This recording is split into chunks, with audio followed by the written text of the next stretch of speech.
Hello friends, this is Chandra from Akulmac Technologies. Welcome to Top Brass. Today we will talk about something called dark matter. Now, most of us have heard about something called dark matter, which we don't know what it is. But how do we know that it exists? So let's say when scientists were looking at the galaxy Andromeda in the 30s, they found that the motion of the galaxy is very peculiar. Why it is peculiar? Because the central the speed of the star which exists in the center of the galaxy are moving at the same speed which are at the outside of the galaxy, which are at the edges of the galaxy. Typically, the expectation was that the center, because it has more mass, will move faster than the outside at the boundary, which will be moving slowly. So, but the scientists, when they were doing the calculations, they found that the entire galaxy is moving very rapidly, and the center is moving at x speed. At the same speed, the exterior of the galaxy is also moving. Later, it was found that most of the galaxies have these characteristics. It is pretty much like this. When you hold your hand, as you know, when we were all small kids, we used to go around by holding each other's hand. So when you hold your hand and you start going around each other, as the speed increases, you have to exert more pressure to hold yourself together with your friend. So that means if the stars are going at a faster pace in the outskirts of the galaxy, that means there is something, you need more force to pull them back and retain them in the galaxy. That's a simple logic. So where this extra mass comes from? So it turns out that the mass which is required to generate this extra force of gravity um, should be at least 10 to 15 times more than what we see around in the galaxies. Even if we calculate the mass of the black holes and the gas which exists in the galaxy, that mass is not sufficient to hold the galaxy together. The speed of the galaxy and the force which the galaxy creates is sufficient for all the matter to be thrown out of the galaxies. Yet it forms a specific disk shape, and it retains shape and it goes around. That means there has to be some mysterious extra gravity which is there, and that is holding the galaxy together. And as you know that the gravity is a byproduct of the mass, so that extra mass is not visible. And since it is not visible, it is known as dark matter because we don't know what it is. So what are the characteristics of dark matter theoretically? As we see, the matter interacts with each other. Matter consists of electrons, protons, quarks, neutrinos, photons. All of this matter that exists has certain energy, and the matter interacts with each other. For example, electron, proton, uh, they have some interaction, and these fundamental forces are of interaction is also defined. I have covered them in a separate video. But the matter is having some sort of heat in it, so that is why the matter is slightly hot, and because it is hot, it has the ability to interact with others. The dark matter does not seem to interact with anything. It does not even interact with itself, because if it interacts with itself, there will be some reaction and we will be able to see the energy pattern of those reactions. So the dark matter does not interact with the matter, it does not interact with itself, and it does not show any sign of any sort of interaction of any kind, either nuclear or chemical or any other form of energy exchange that happens. So that means it's a cold matter. So it is probably so more research is required on the dark matter, because we don't know what this matter consists of, what it is made of, and why it does not interact with matter or itself. Yet it is made of the matter that we see around us is almost like 10 to 15 times more than the matter that is visible to us. So that means we cannot see this extra matter. We cannot see their reactions. It does not interact. It is just existing, and it just creates gravity. So it's very mysterious. And since it is very mysterious, we call it dark matter. There are a lot of theories about dark matter being a particle, um, and there are very scientists have theorized that there are different particles, but none of these particles have been detected so far. We have tried very hard to get the particles detected, but we have not got any indication of any sort of detection into our scopes. So it's a big mystery. And yet there is another mystery, is that the matter itself is only 30%, and the rest of the 70%, which is the space that exists in space, is called dark energy. Dark energy is sort of an energy which is anti-gravity. So the dark energy, which occupies 70% of the uh, things that we have in the space, that means majority of the space consists of dark energy. 30%, so nearly 25% is made of dark matter, and about 5%, 4.9 to be precise, is the matter that we see and from which we are made. So if you look around in the universe, we are so insignificant that we are made of only 4% of the material. Yet 96% of the material is all around us, and we don't know what it is. We don't know anything about it. We can't even see it. So this is something that I thought I'll bring you this matter and bring some clarity. I will meet you in the next video. Until then, bye bye.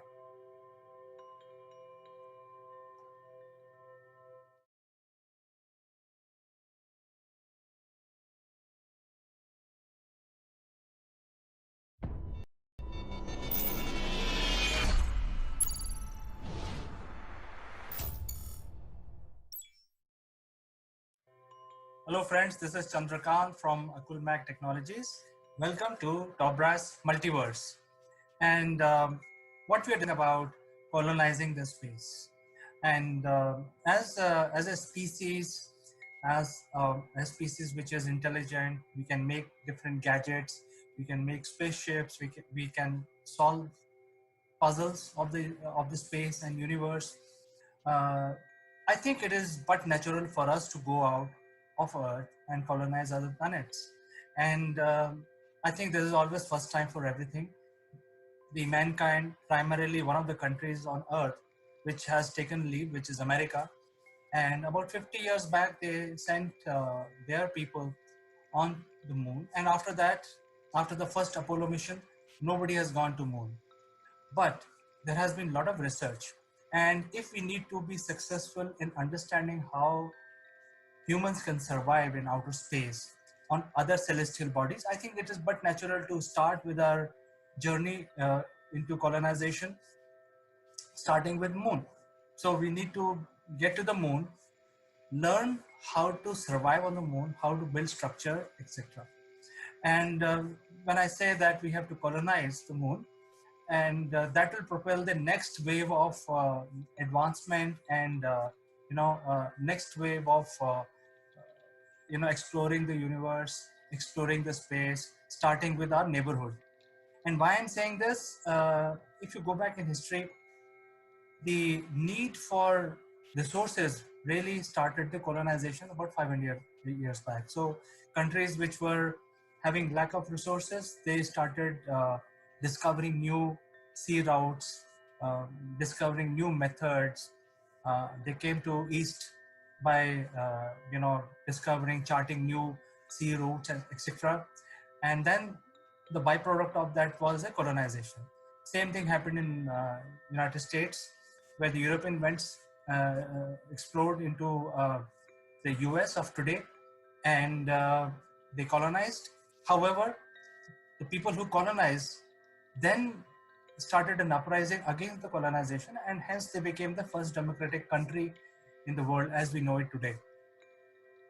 So I think the colonization is an important part of the growth for humanity, for uh, the life form which exists on Earth. And the best thing to do is to start with our neighbor, which is moon.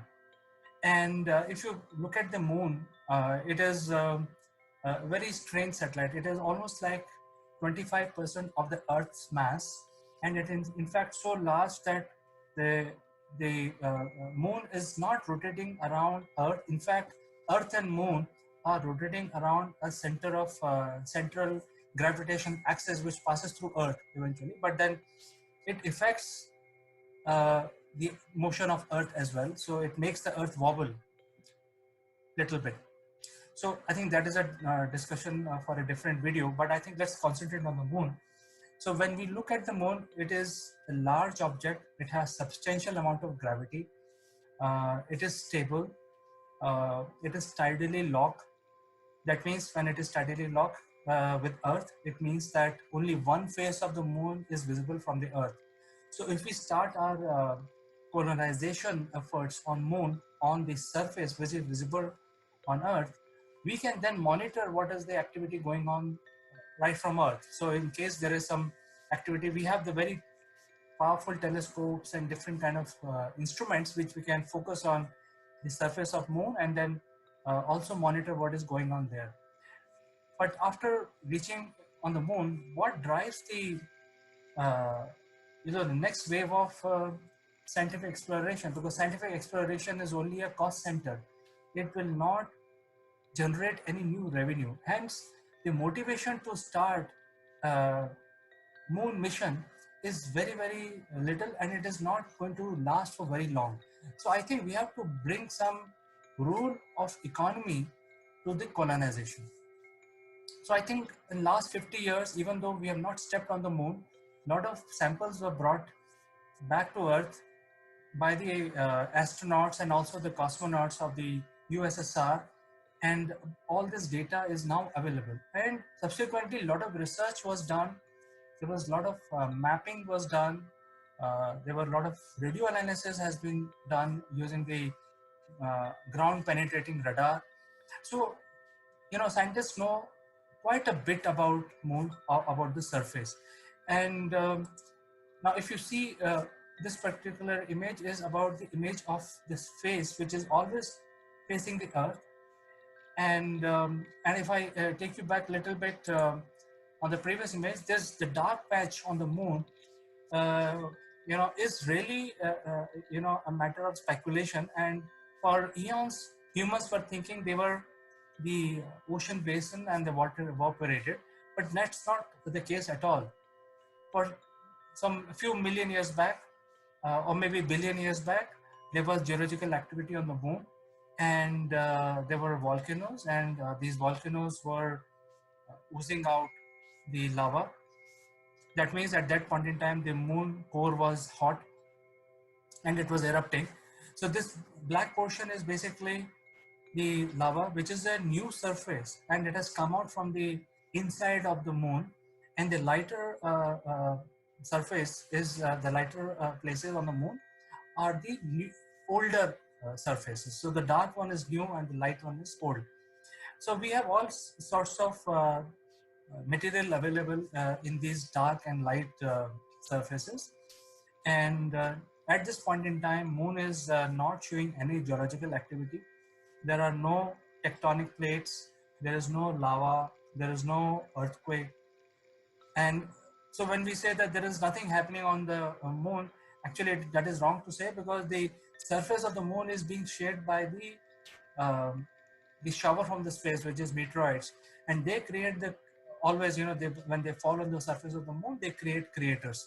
So there is geological activity on the surface, but it is not the interior of the object is not hot and it is not oozing anything out.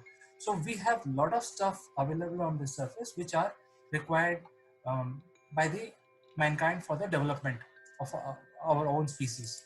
So if we go back to this map, which has been um, created by scientists of NASA and a lot of other agencies, we know exactly. So these are all color-coded surface of the moon on this side, which is always visible from Earth. We know that there are a lot of rare Earth element available on moon, and that could be one of the incentives for colonizing moon. Let me explain how. So when I say rare Earth elements, these are the elements which are required for our machinery, for different use. but they are not found in abundance on Earth. And so you can go and see what are these rare earth elements. It includes titanium as well. So, and titanium, as you know, is used in all flying objects, in aeroplanes, etc. So there are very few countries who have the monopoly of producing the rare earth elements or metals. So there are two. The rarity is actually two kinds. One is, first of all, even if there are resources available, we don't have the rare earth element found in our own country. So then there are natural barriers to produce this rare earth element.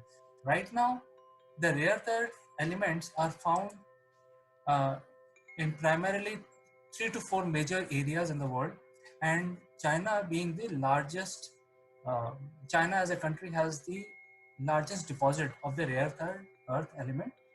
So they excavate these metals and then give it to whoever wants it. So they have sort of a very huge monopoly, followed by US and followed by Australia and India. So these are all small uh, portions that they have, but rest of the world has very small.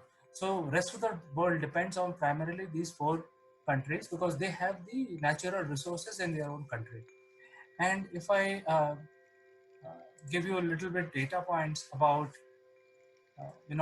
who's producing these rare earth elements. So obviously China has the largest deposit, and they are actually excavating it in a large volume, and then they are the major supplier of the rare earth element, which are used in a lot of our machinery, aeroplanes and computers, and a lot of other different use which are required. So while iron is also one of the most found element on Earth, and it's most stable, but then we also need these rare earth elements to make our machinery complete. And fortunately for us, the moon shows a lot of good signs of having a huge deposit of rare earth element, and that could be the incentive for mankind to go establish the first colony. And primarily these colonies will be mining type colonies. But when the miners goes to moon, they need to survive, and hence the exploration, geological exploration, scientific discoveries will be part of this whole process. So first we have to create an environment where we start looking at moon as a good place for us to start mining, starting with rare earth element, and there could be others also which are the elements which are not found on Earth is the first side of it. Now, why I'm saying this is important, um, primarily because if you look at the gold rush in 1700 and 1800, that really shaped America. The America of today that we see, so many people came from far off, from different parts of the world into America, primarily because there was a gold rush and people wanted to find gold and become rich overnight. And that propelled the expense of the empire of the country to such a vast area. So I think this is how the humans have evolved, and this could be one of the great reasons for us to go back to moon, start a colony, um, have an economic reason. Anyway, we need these rare earth element for our machinery, for our use. So there will be investment in terms of survival technology, in terms of scientific exploration, in terms of geological surveys, etc. And I think we can all go back because there is a lot of information available. We know exactly what we have to do. In fact, we know exactly what element is found where. And this is on this side of the face of the moon, which is visible to us all the time. So what we got to do is basically go there, set up a colony, start mining, and probably in near future start producing stuff which can be then exported out of moon onto the Earth. So instead of bringing mineral in raw form, we can start making goods directly on moon, start shipping them to Earth. So I think this will start the next wave of space exploration, and I think we can start with moon being the first candidate. So I would like to know from you your thoughts, and viewers, please do share your comments. what do you think about what I'm discussing with you. I will meet you in the next video next time very soon with some more information and analytics. Until then, bye bye.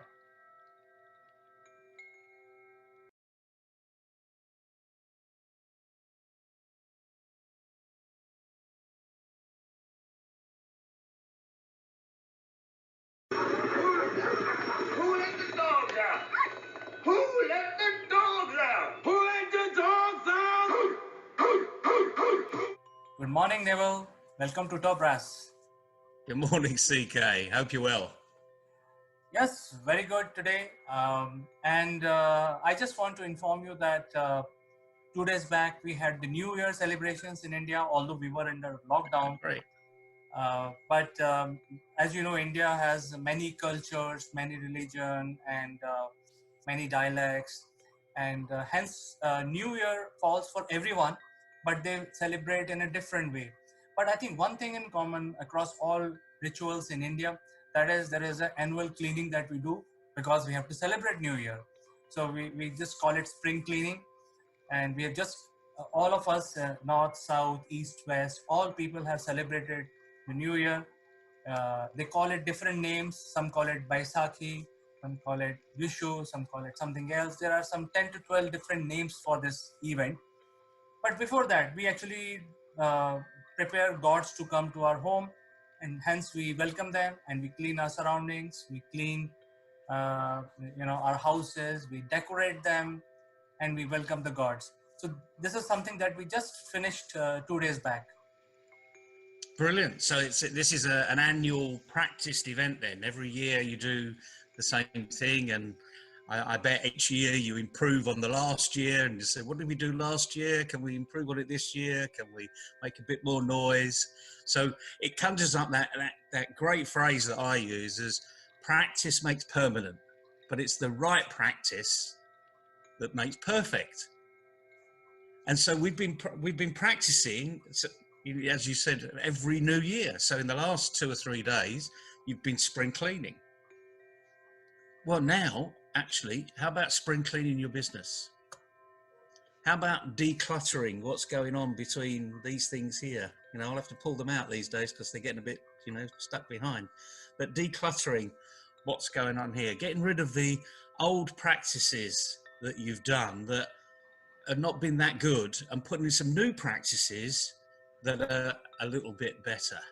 So to do that, any business can do this. And of course, what you do is you start with yourself. So you write down everything you're currently doing, the practices you're doing. You might call it routine that we talked about yesterday, but just write them down and then objectively look at them and saying, is that the best thing to do? Is that the right thing to do? Is that helping me manage my business better? And then you can start looking more directly at your business. And I don't know about you, but what I find a lot is that people they've got a solution for something. And then they go and tell everybody what their solution is. And of course, sometimes it might just hit a nerve with someone out there that's got a problem that sounds like it'll be solved by this solution. And that's when you can have a conversation. But of course, if you've thrown it out there as a solution, but no one's picking it up as that's really my problem, you could shout forever. You can climb to the top of those beautiful buildings in the background there, and you can get a horn out and say, I've got this perfect solution. Anyone want this solution? It doesn't work that way. It might work that way in a street selling opportunity, fresh apples, fresh oranges, because people go to the market. They're all in that marketplace. But when you're a business, it's not going to work. Even in social media, it's not going to work. Just keep bashing away. I've got this solution. I've got this solution. Do you find that a lot? A lot of people just shouting and figuratively, they're putting out some fantastic documents, spending fortunes on pop-ups and and things like this, big wonderful boxes, and and then they label things like this, and they saying, oh, there's a solution for you, here's a tablet, take this. Do you find that a lot in small businesses in particular? Yes, Neville. In fact, I would like to share something which I've been grappling with for the past 2 days. A lot of people are sending these sugar-coated messages. So I'll just put it in a very layman's term. I'm not going to use the language that you're using. I'm just saying it as it is. So these are sugar-coated messages they are sending, and as if this is something great they are doing, And so some messages I ignore, and some messages I really feel and tell them, look, please change your strategy. What you were doing 3 years back is not relevant anymore. And surprising thing is they continue to do that. And I now I started telling them, hey, go and tell your bosses, this is not going to work out for you. So I just finished telling two different people from different parts of the world, hey, I mean, please look at it, relook at your strategy. This is not going to work. Thank you so much. So otherwise, I generally keep quiet. But to answer your question, definitely people have so much confusion, have very little imagination. And you mentioned all these wonderful words: confusion, little imagination, little creativity. Actually, they've got lots of imagination, lots of creativity, because they're coming up with these wonderful things, and these great boxes that say exactly what it does on the tin. But the issue is, it's a solution, and everyone appears to be saying, "This is what I can do for you." But we need to work out whether that's working. If it's working, fine. Okay, you may be in a marketplace. If I go to a local farmers market, I've gone to the market to buy things, so I expect to see local farm produce. I don't expect to see Mont Blanc pens, as we've talked about before.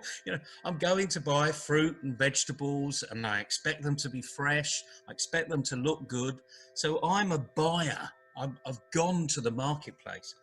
SMEs haven't really got that opportunity these days, especially they think they have because they're in this digital world. But of course, you end up being a me too all the time, practicing what everyone else is doing and thinking it's the right thing to do. Well, actually, the likelihood is it's not the right thing to do, but only you're going to know this. So, but my advice to you today is we're on the letter P. So, practice makes permanent, the right practice makes perfect. So let's look at the right practice. Solve a problem. What is your problem? If I were to turn around to you, CK, and say, what's the biggest problem in your business? Now, that might sound like a great question, but it's such a big question. If I know you, this is where you know your customer base, you can ask a more specific question. Because if someone answers a specific question, yes or no, the yeses, you can follow up with another one. The no's, you can say, that's absolutely great. You don't need this thing that's out there.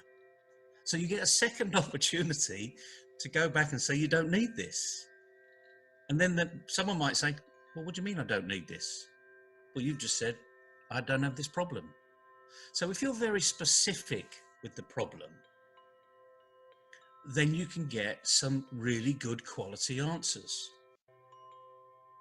Is this making sense? I mean, this is not rocket science, and it's sort of a business 101 arena, but does it make sense? If someone were to come to you and say, CK, do you have this specific problem? Is bandwidth your problem? And the answer is, if it is your problem, then you can have a discussion. If it isn't your problem, then perhaps what I've got isn't for you. So you're being very specific here. Yes. For instance, I get these emails and certain messages on my profile saying that, hey, do you need leads? right? Now, who doesn't require leads? Exactly.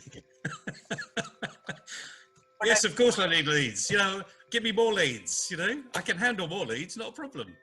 yeah, but I think these people who are sending such messages should also know that the person who's getting these the recipient, like a person like me, I'm in this business for zillion years.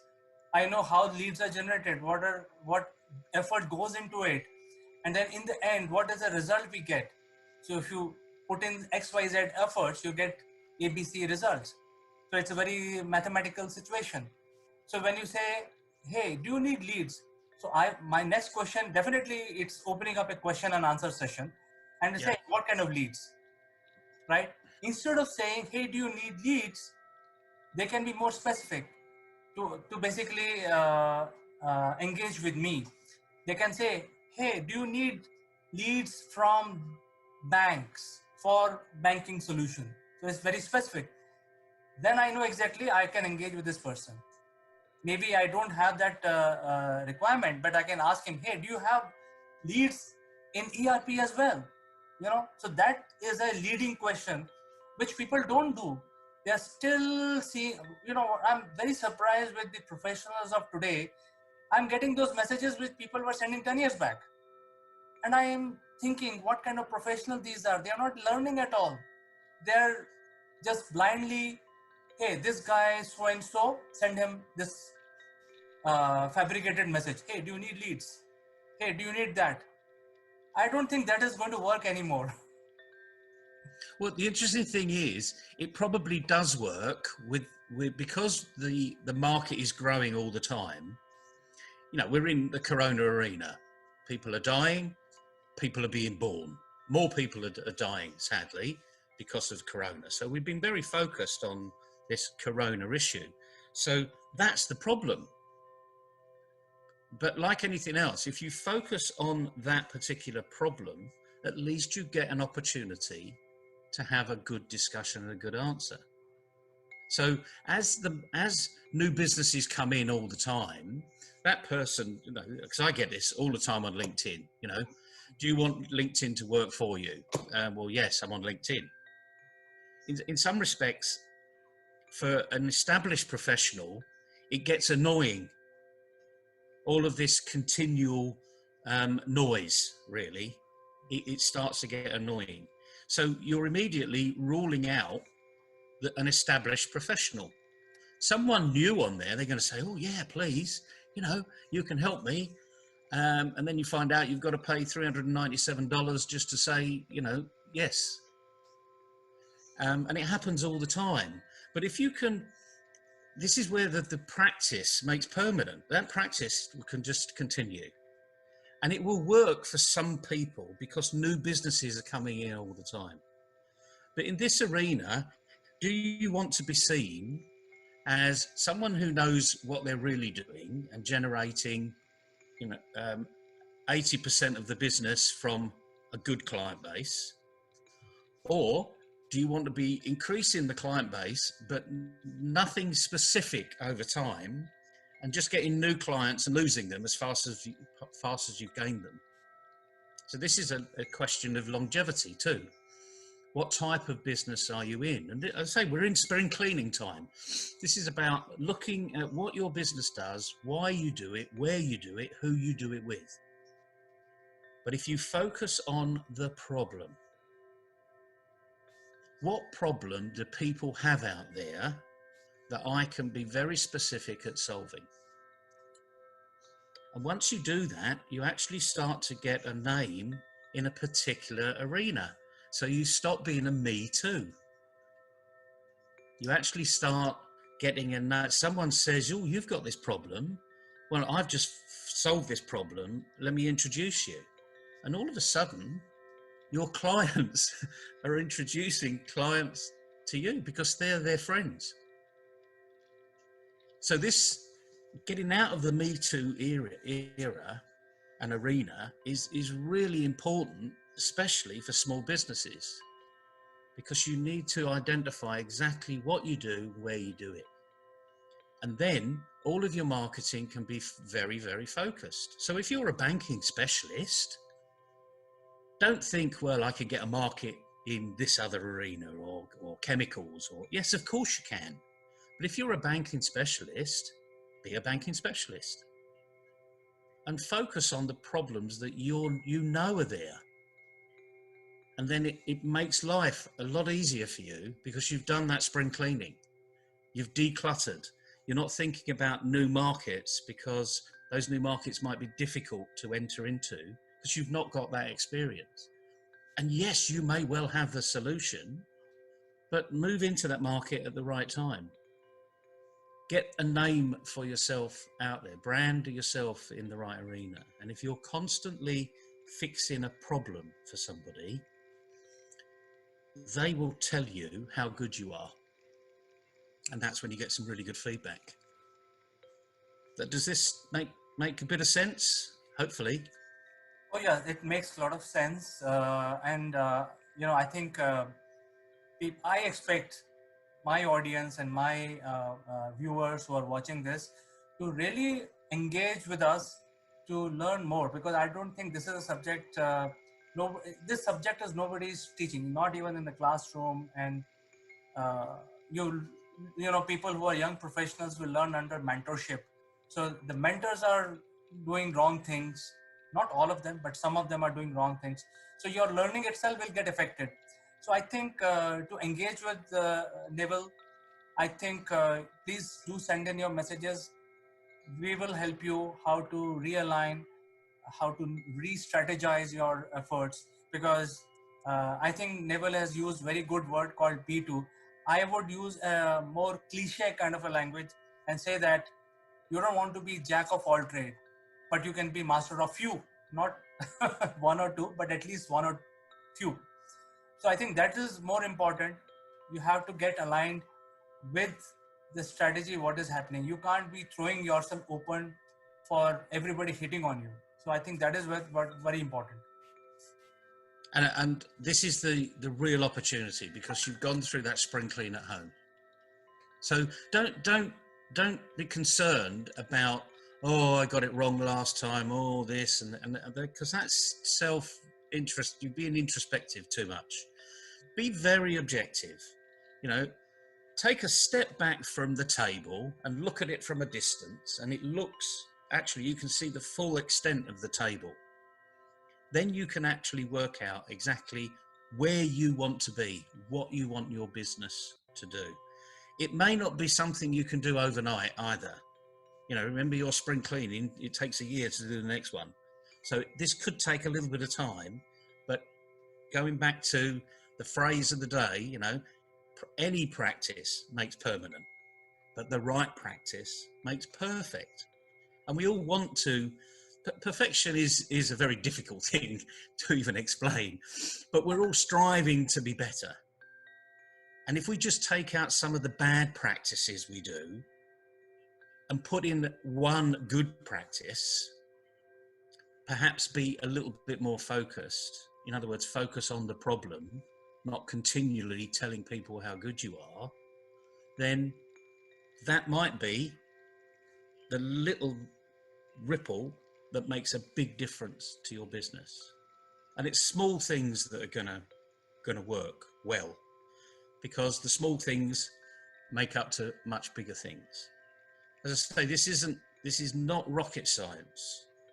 And a lot of people are saying it, but very few people are doing it.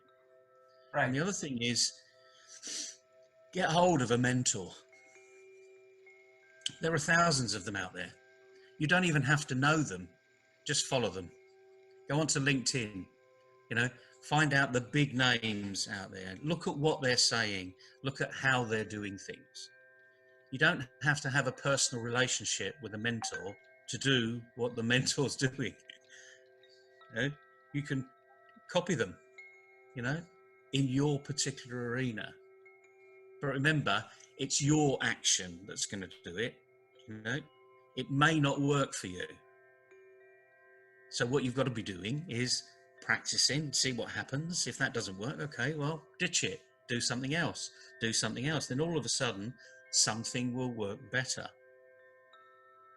But I've found over my career, advising small businesses and advising large corporates is when you focus on the problem, even if it's not your client's problem and it's your problem, you solve it.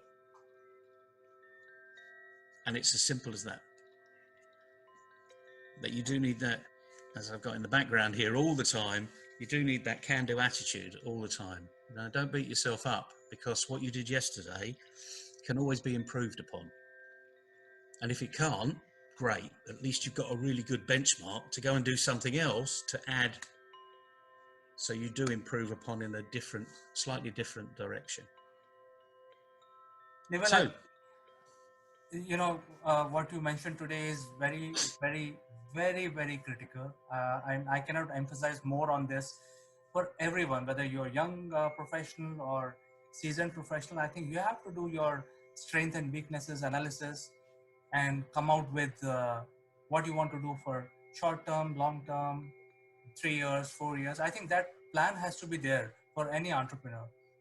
I think very important. You put it very nicely in very few words, and I really appreciate it. I think it means a lot to me as a professional, what you just said today.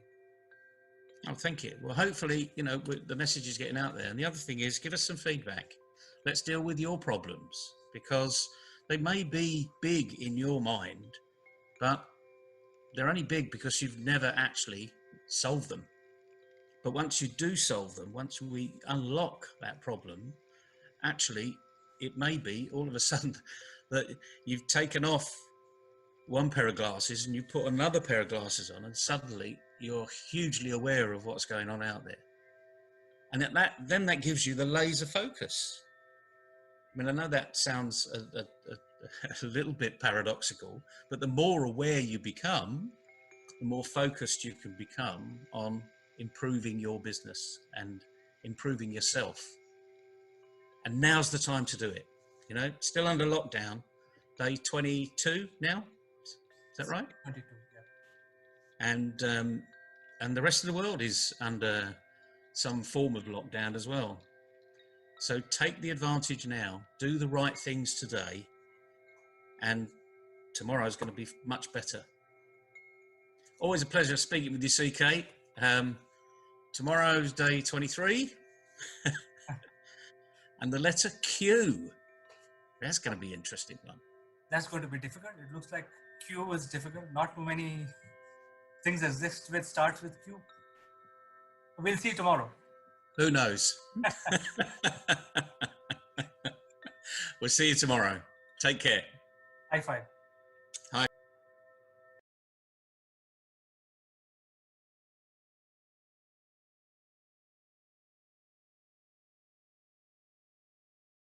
Hello friends, this is Akul Mac Live and I am Chandrakant. Today is a very big day for India. Today, on Monday, which is August 2nd, 2021, Indian women hockey team has defeated the arch rival Australian women team at Tokyo Olympic 2020. Why it's a big deal? Because Australian women team is a formidable team. They have won the gold medal 3 times previously, and India has always got defeated to Australian team whenever they got defeated. So I think it's right to say that it's an arch rival, but this time all the team members in Indian women team, they have excelled. They have not done any mistake. They followed the line of the ball, and I think we should dedicate this video to one person. That's the goalie of Indian team, Savita Punia. So a great deal of information is coming up about her, how she prepared, and what is the kind of background she comes from. So friends, don't go anywhere. I will be joining back after a few promos within a minute.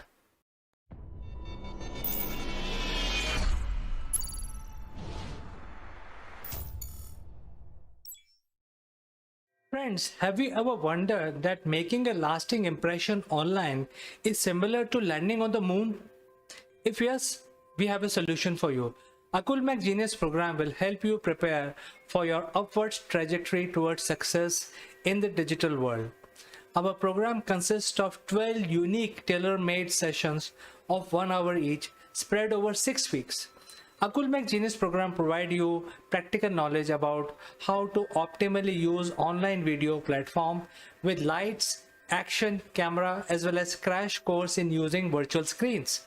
The program also includes a session on the grooming and online etiquettes, which are important for running your online sessions and webinars.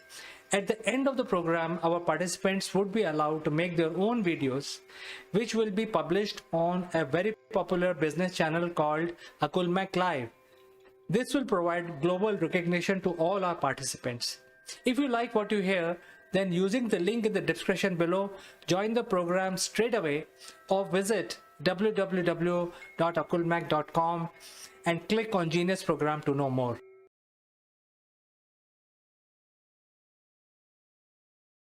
Welcome back, friends. Today it's a big day as Indian women hockey team has defeated the Australian women hockey team. But in today's video, we're talking about the goalie of Indian team, which is Savita Punia. The 30-year-old throttled every Australian attack to help India register a 1-0 win to reach semi-finals of Tokyo Olympics. In the final minutes of the game, the Australia got 2 penalty corners, but Savita ensured to keep a clean sheet. She lay on the ground to push the ball away from Aussie players. The commentator also said she has made the most important save for Indian hockey, thus earning the name The Wall. Let's understand a little bit about the background of how this great player became The Wall. Back in 2003, when young Savita Punia joined Haryana government hockey nursery at Sirsa under the coach Sundar Singh Kharap, she would often ferry her goalkeeper's kit on Haryana roadways buses from her village Jotka. She would often complain to her father about bus conductors not respecting her kit or not letting her board due to 2 kits.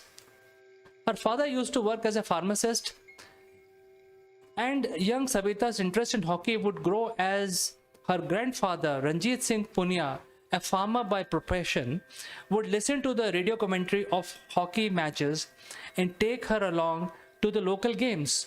Mahinder would take Savita to hockey nursery at nearby Sirsa in 2003, where the coach Khara was posted as a coach. While Savita initially wanted to be a forward or a midfielder, according to her grandfather's wishes, Kharab insisted on grooming her as a goalkeeper.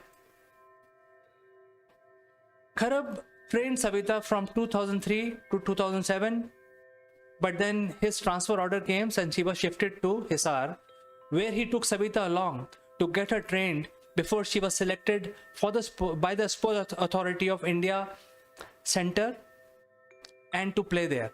The youngster would play for Haryana junior team and often compete for a spot along with players in Shahabad, a town famous for producing more than 10 international players, including current skipper Rani. Savita would soon impress the national selectors and would make it to the junior Indian team in 2007 before making her debut in 2008. As a goalkeeper, her footwork and arm and leg positions were very, very good, even in her junior days, and she would also make sure to spend a lot of time with the team forwards and midfielders to understand their thinking. Whether it is summer or winter, she will always be ready to train. She will keep her kit always ready to go. She had a lot of patience, and that helped her a lot. Once at a tournament in Delhi, Haryana's 2 teams, one from Shahabad and other from Hisar, and Savita's was playing from Hisar, played in the final. Even though Hisar lost, the former Indian player and coach M.K. Kaushik and Amrit Bose forwarded her name to be included in junior team camp. Against Australia on Monday, which is today, quarterfinals, Savita made number of saves. She helped India win Asia Cup in 2007, where she was declared the best goalkeeper, and the silver medal at 2018 Asian Games. Today's match against Australia, she was always in the line of the ball, made some direct saves too.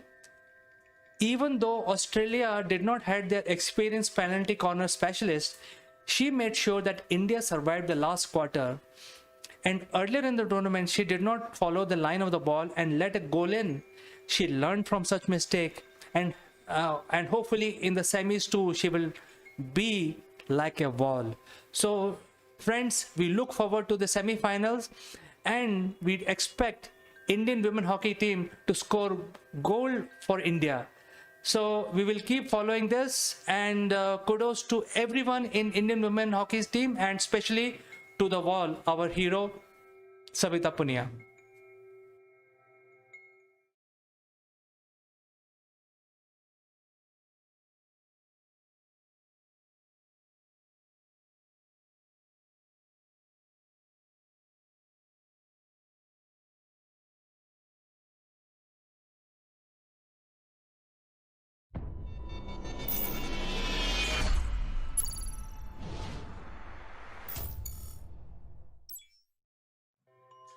Hello friends, this is Chandrakant from Akulmac Technologies.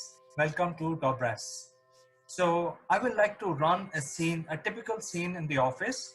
And the scene is like this, that you are a marketing manager and you want to basically start a campaign using a particular marketing channel.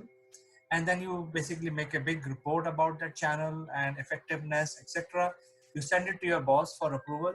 Your boss approves, you start your campaign on that particular channel, and you keep doing this. After some time, you actually get called after a few months, 1 or 2 months, that hey, I gave you approval for using this channel for doing marketing. What is the outcome?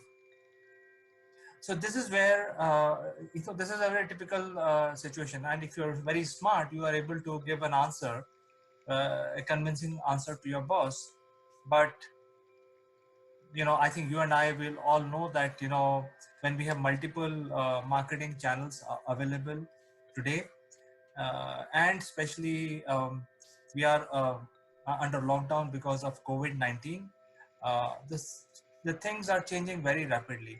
So before we get into details about how to do effective marketing, let me cover four most important points for planning your strategic marketing initiative, because these are very standard, whether it is before COVID or after COVID, whether your boss approves it or asks after 2 months, it doesn't matter. You have to be very strategic in planning your marketing campaign. So here it comes. Number one, start collecting your data early. So when I say start collecting your data early, the marketing is nothing but about it's a quotient of measurability.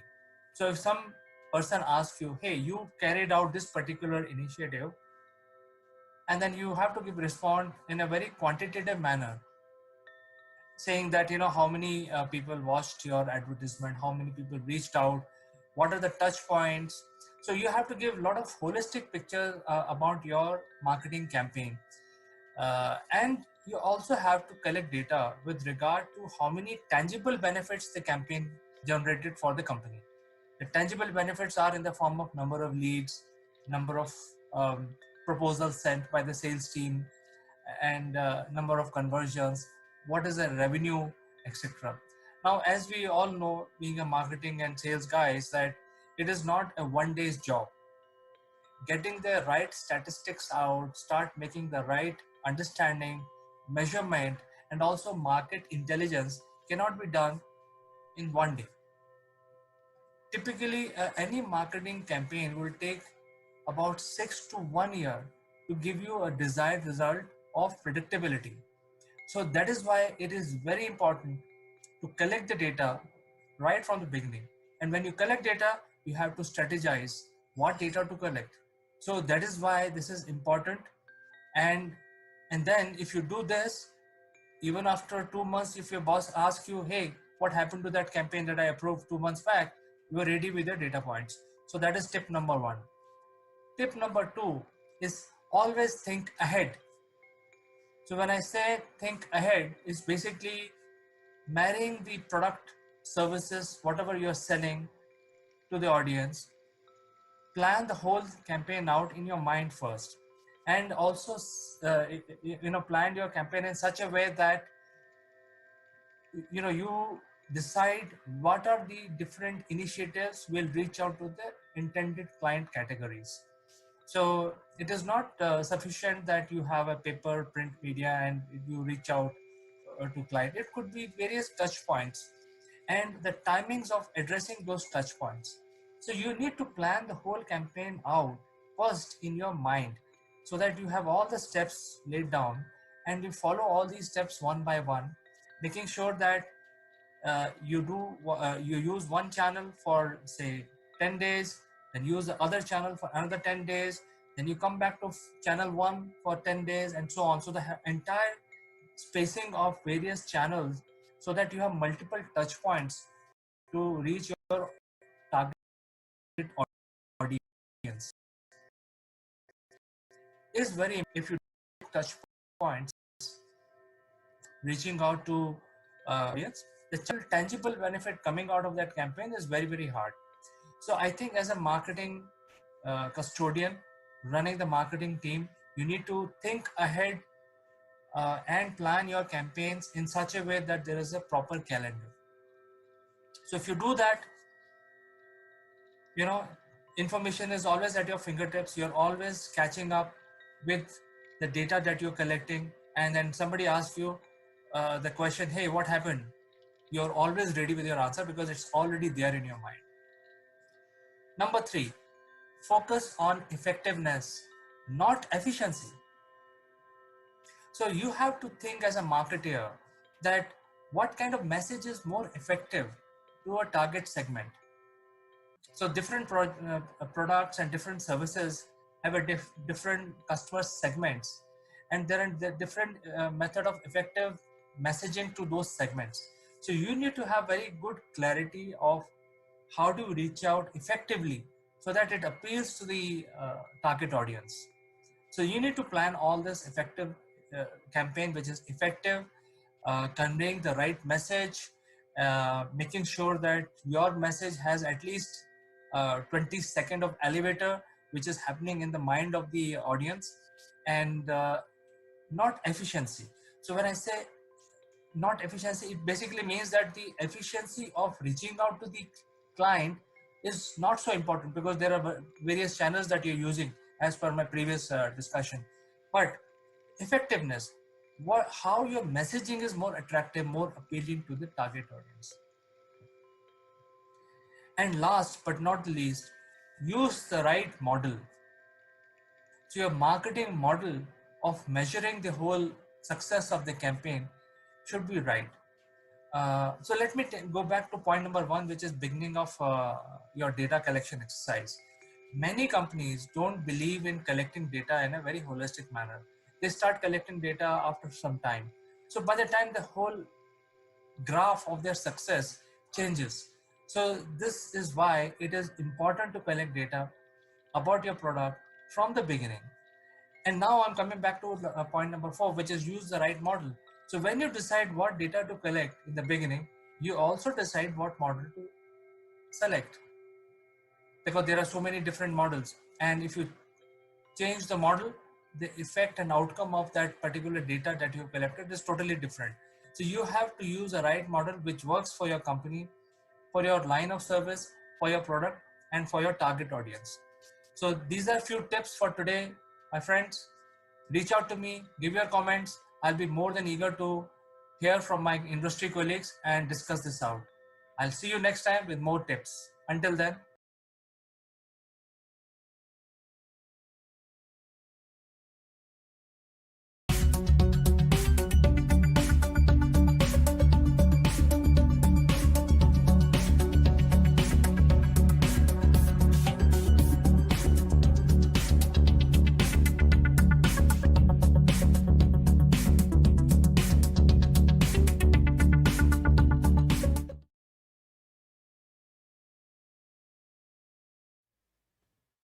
Hello, friends. Welcome to Akul Mac Live, and I'm Chandrakant. We have a very interesting subject to discuss. It happened during 60s, during the Cold War years. It's going to be very interesting. And by the way, friends, this is a live session. You can actually send your comments and questions during the live show, and I will take your questions live. So this video is also sponsored by Performance Works International, and we will start our discussion after a word from Performance Works. This video is sponsored by Performance Works International. Are you ready for the challenges facing the modern workplace? Recent events have taught us the importance of transformation. Businesses now face a perfect storm of challenges. No business is too big to fail, and many are too slow to succeed. Our workforce is changing fast. We're entering a new age of empowerment, and everyone can contribute. The Inner CEO reveals how we can all play a part in making leading at all levels a reality. Written by Jeremy Blaine, an expert on business transformation and growth, it provides a roadmap to help everyone unleash their inner CEO and contribute beyond their job role, whatever their level. Traditionally, strategy has been owned by the few. Now it's time for the many to contribute. Leadership must come from a broader base. Everyone has the potential to step up and make things happen. It's a new model of collective and collaborative leadership which unleashes the power of people, enabled by appropriate technology and a supportive management structure. The book provides a roadmap for a bold new age of empowerment. Supported by a range of resources, the book provides a toolkit to help anyone unleash their inner CEO. Organisation health, development and growth is owned at all levels. Are you ready to unleash the inner CEO?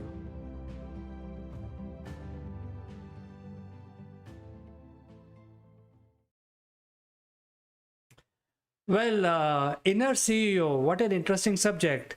You can book your copy by clicking on the description, the link in the description. But now let's start with our discussion, which is the key point here. There is a nuclear device which is lost in Himalayas, and that could harm India. So let me actually take you back in 60s during the peak of the Cold War, where there were two clear blocks. One was the West and other was the communist bloc, and China as a country was one of the emerging countries. They had conducted their nuclear test, and the CIA of United States wanted to have a listening device. Given the fact that they had very primitive technology in 60s, they wanted to have a listening device put somewhere closer to the enemy. And at that point in time, they allegedly approached India, and India actually agreed to put a listening device. A huge survey was conducted where this listening device can be, put in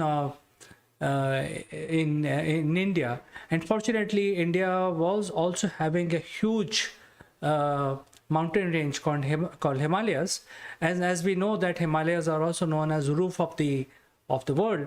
So there is no better place to put a listening device at the highest point. And it was decided after a lot of survey that a mountain which is the second highest in India, Indian part of Himalaya, called Nanda Devi, was selected, and it is an ideal place. It has a best view over China, and they can listen to what Chinese are up to. Now they want to also keep it very covert operation, and this was also happening during the height of the Cold War, where nearly as jokingly people say that half of the world was spying on other half. So there was everybody watching everybody else, and therefore there was a listening device required, so that people can find out what China is up to. And they were actually at that point in time, China had started to flex their muscle as well after defeating India in 1962. So India agreed to be partners with the United States, and the problem is that this particular point, which was chosen to put their listening device, there were two challenges. One was somebody has to take it there and install it. And in those days they did not had the technology of satellites and reconnaissance spy planes, etc. And they wanted to keep a tower with a listening device, with a very high powered listening device over there. So there were two problems. One was the problem of powering it, and second was taking it there and installing it. And none of the CIA guys knew how to climb mountains.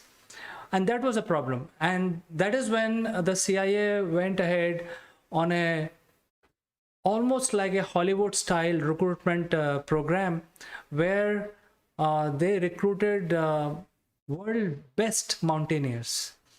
And in the end, a team of 18 people were selected. 14 were the global, the global mountaineers, global fame. They had climbed many mountains, and 4 from India.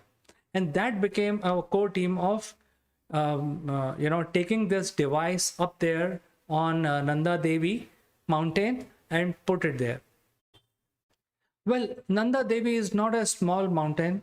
It's a very huge mountain. It's the second highest peak in India, 5th highest in the world.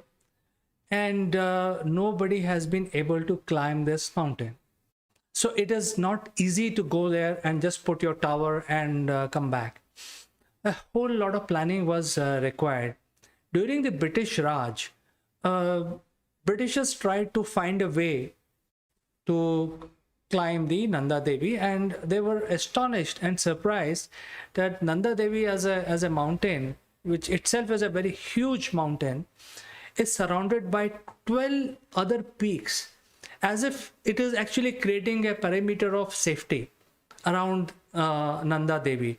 And all of these peaks are among the top 12 highest peaks in the world, in the range of 6,800 meters to up to 7,800 meters. So you can imagine, even to set up a base camp at Nanda Devi, which is at the bottom of Nanda Devi, you need to cross these very, very high mountains and very rough terrain. And they are not one, there are 12 of them. So British actually spent almost 100 years searching for finding a path going towards Nanda Devi. And after 100 years, they were able to reach the base camp. And from the base camp to the top, it is still 3,000 meters from the base camp. So they spent 100 years reaching the base camp, and then they also said that this mountain is not climbable, because by the time you reach the base camp, you are totally exhausted. You have run out of supplies and so on and so forth. There is another factor about this mountain, is it's one of the steepest mountain. It has a gradient of almost 70 to 80 degrees. So it is one of the most difficult mountain to climb. And no wonder nobody has been able to climb till date. It's very, very tough. So let's come back to our main topic about the second problem. Second problem was about giving power. Now you cannot, you have decided to take your listening device on the top of Nanda Devi, but how do you power it? And in those days, in 1965, the best technology available was the nuclear power. And it was decided that the entire setup cannot be manned, because it's obviously nobody can live there. First of all, somebody has to reach there. So it was decided that it will be unmanned and it will be powered by a nuclear reactor. The nuclear reactor is powered by plutonium. I'll tell you exactly, very briefly, because I don't want to go in depth on nuclear sciences. Uranium is a material which exists naturally as a radioactive material, but it has a very, very long half-life.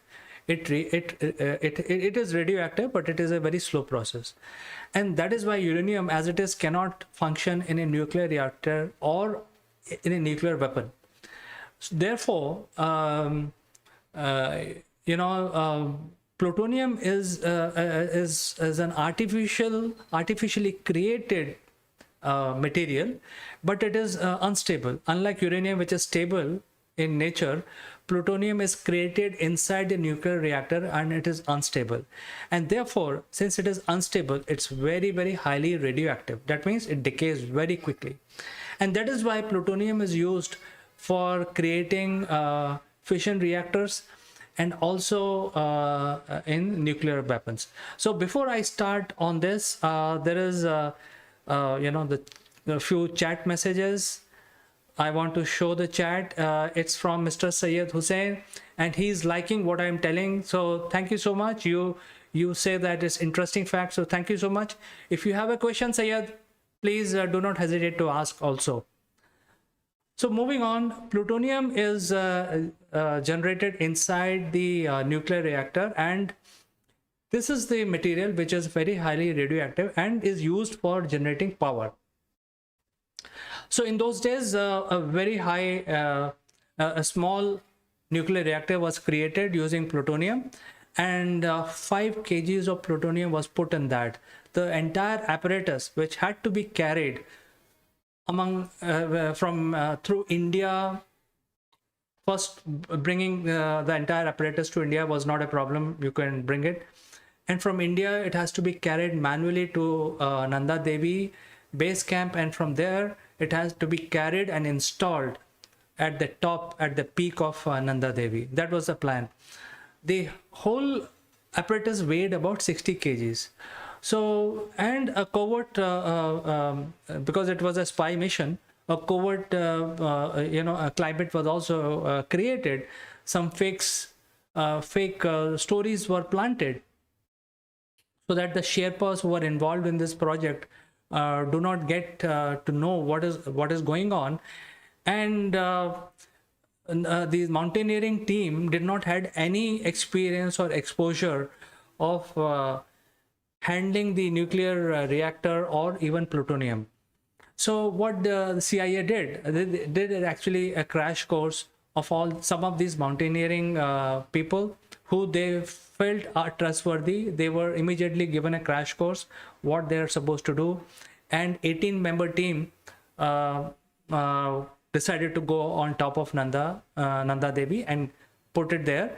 But no, all of them did not knew about what had to be done. Only very few people in the team knew, were trained about this, setting up the whole apparatus at the top of Nanda Devi.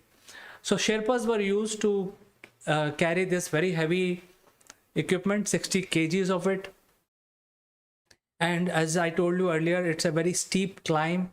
It is one of the most difficult mountain to climb, and nobody has been able to climb that mountain successfully so far. So they reached the base camp, and after relaxing at base camp, the team decided to, carry all their equipment and climb Nanda Devi. And they decided on a particularly clear day. It was all sunny. The situation for climbing were ideal, and people could have, so that is when all the 18 members started to climb the mountain. And they were just 600 meters below the summit. Suddenly the weather changed, and there was a huge blizzard. And very soon it was known that they cannot continue the climb, and it will be hazardous to continue. So they found a small crevice. It was becoming very difficult for the team to manage all this heavy weight they were carrying with them.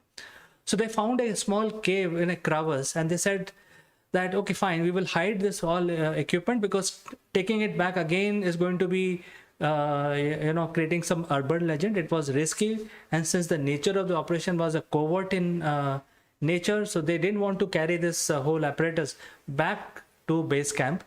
They found a small cave, put their apparatus there, which included the 5 kg of plutonium and the reactor, small reactor. And once they were satisfied that it is safe, they climbed down, and they waited for weather to clear. But it took some months to find the ideal situation again. And after few months of waiting, they again tried next time. And when they reached their destination, they found that all their equipment was gone. There was no sign of it. They tried to search all across whatever they could do. There was no sign of their equipment. The listening device, transmitter, including the reactor with the plutonium, was lost.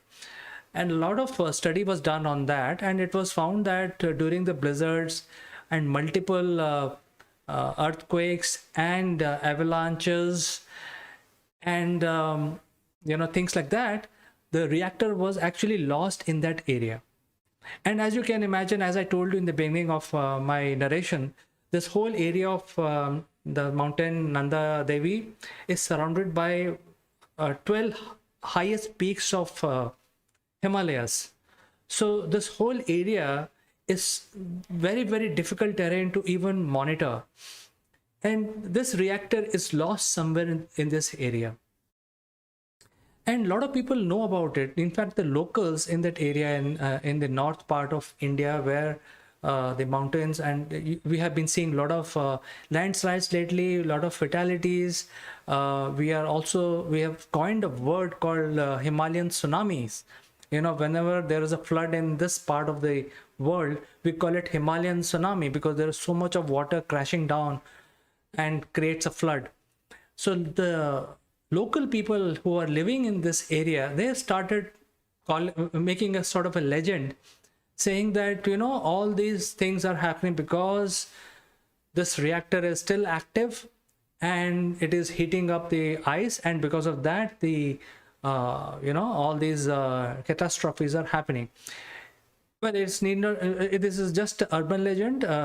We have a normal weather change. I think it's not because of the reactor. That I think enough studies have been done why these landslides are happening. There are proper reasons given after studying. Nevertheless, the point is that CIA, United States, lost a nuclear reactor in this part of the world. And what if right now it is lost, we don't know where this reactor is, it has 5 kgs of plutonium, and what if it appears and start to heat up? Because plutonium is a very highly radioactive material. If it starts to heat up, then it will melt a lot of water. And as you can imagine, the most populous river basin is the Ganga river basin.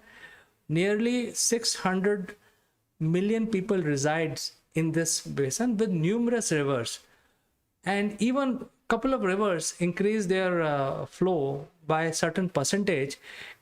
That increase of water flow in Ganga will create havoc in the plains.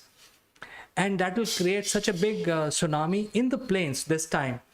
So there is always a fear, there is always a concern that this reactor can become active, but it is lost in such a tough terrain. Nobody can go and basically try and find out and try to disarm it. So this is some story I thought I will bring to you in a discussion today. And if you feel that you have further knowledge about this incident, you can share your comments. I'll reply each and every comment of you. And if you like the story, subscribe to our channel, or you can add if you have understanding or knowledge of any other such stories which general public is not aware of. So with this, I'll end my discussion, and I'd like to say goodbye for today, only to catch you next time. Bye-bye.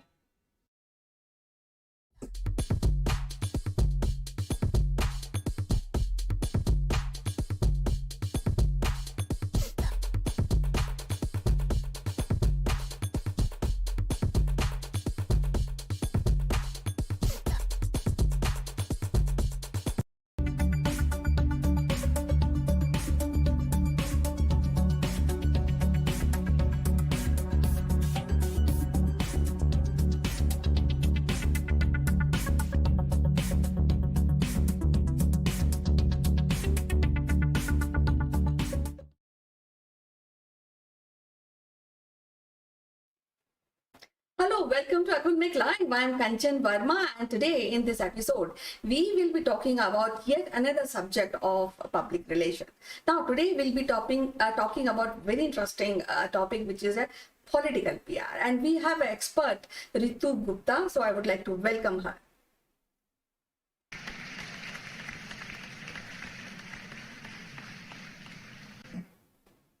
Ritu, welcome to our show. How are you doing today?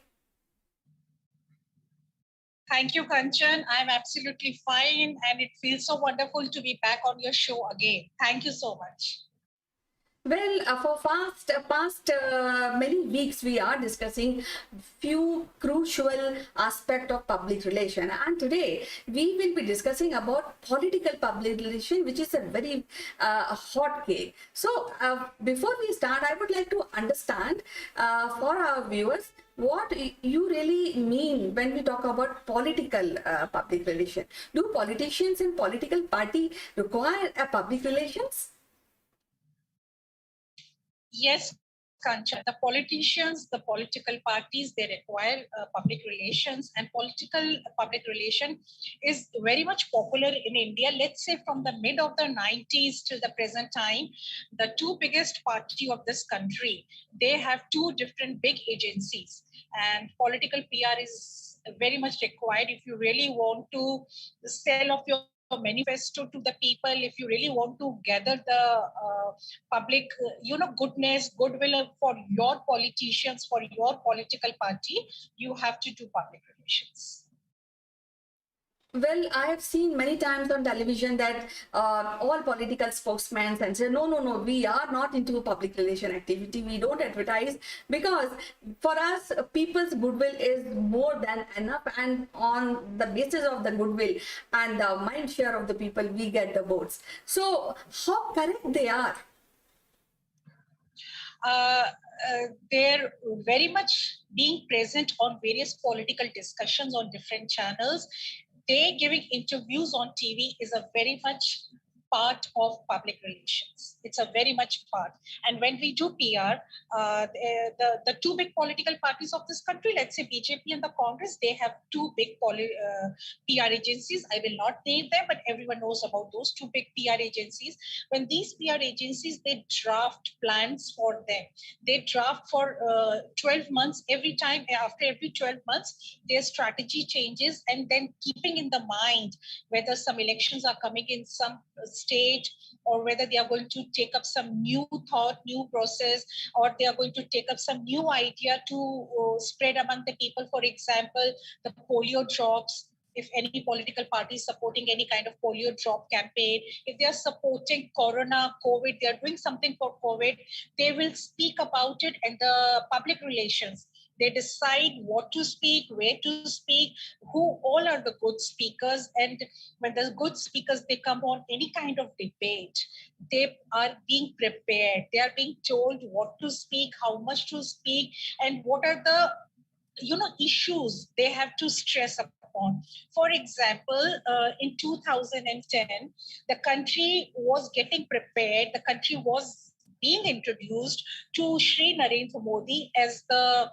future Prime Minister of India. So that time, a big PR agency of England, of UK, it was signed, and that PR agency decided about Leher.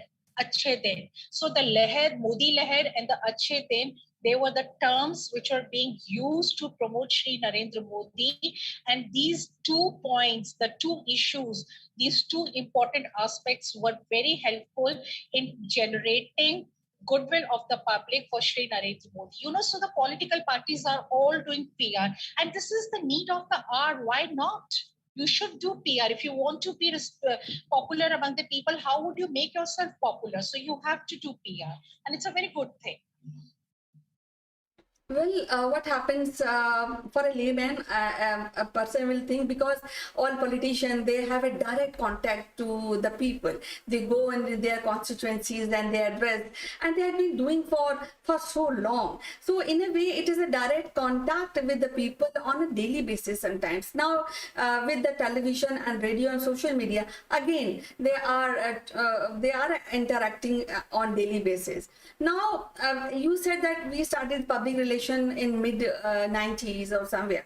But I think the public relation in that sense was always present before that. But what has changed after the social media has come? So what are those few points which were missing because I would like to understand for my audience, because political companies or political parties, they are already with a direct contact with the people.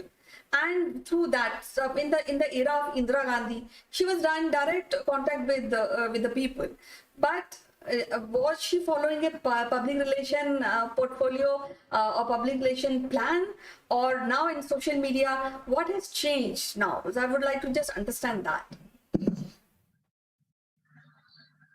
Okay, during the time of Mrs. Indira Gandhi, she was a very popular leader. She was a very popular leader all over the globe, and she was doing public relations. But you know, Kanchan, in 60s and 70s, until the time she was alive in 80s, there was no particular professional PR which was being followed.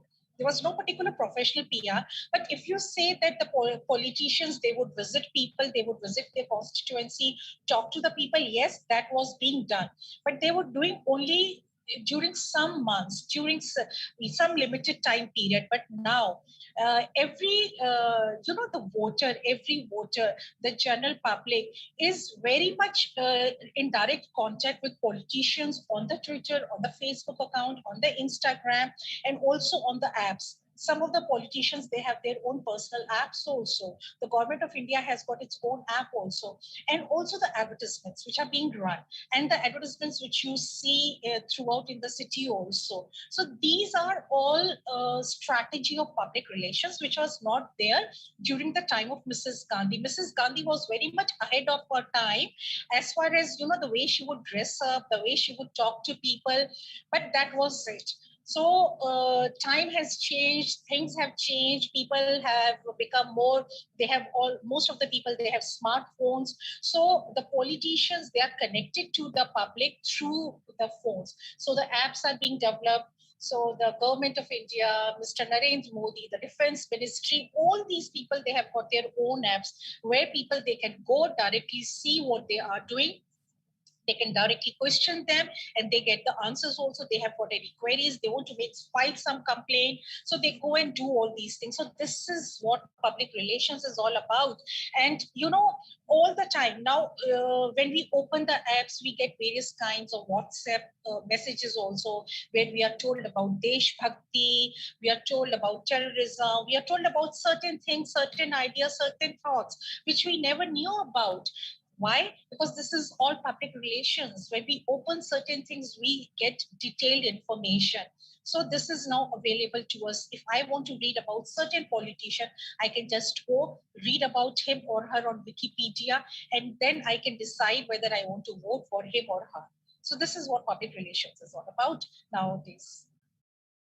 Well, you see, you are very right. Public relation agencies and even advertising agency, they have emerged very fast during late 90s and 2000. And now this is a very, very specialized workforce which people hire, Yes. companies and the individual hire these professionals, and they are highly qualified professional also in any of the segment like public relation or advertising, even marketing.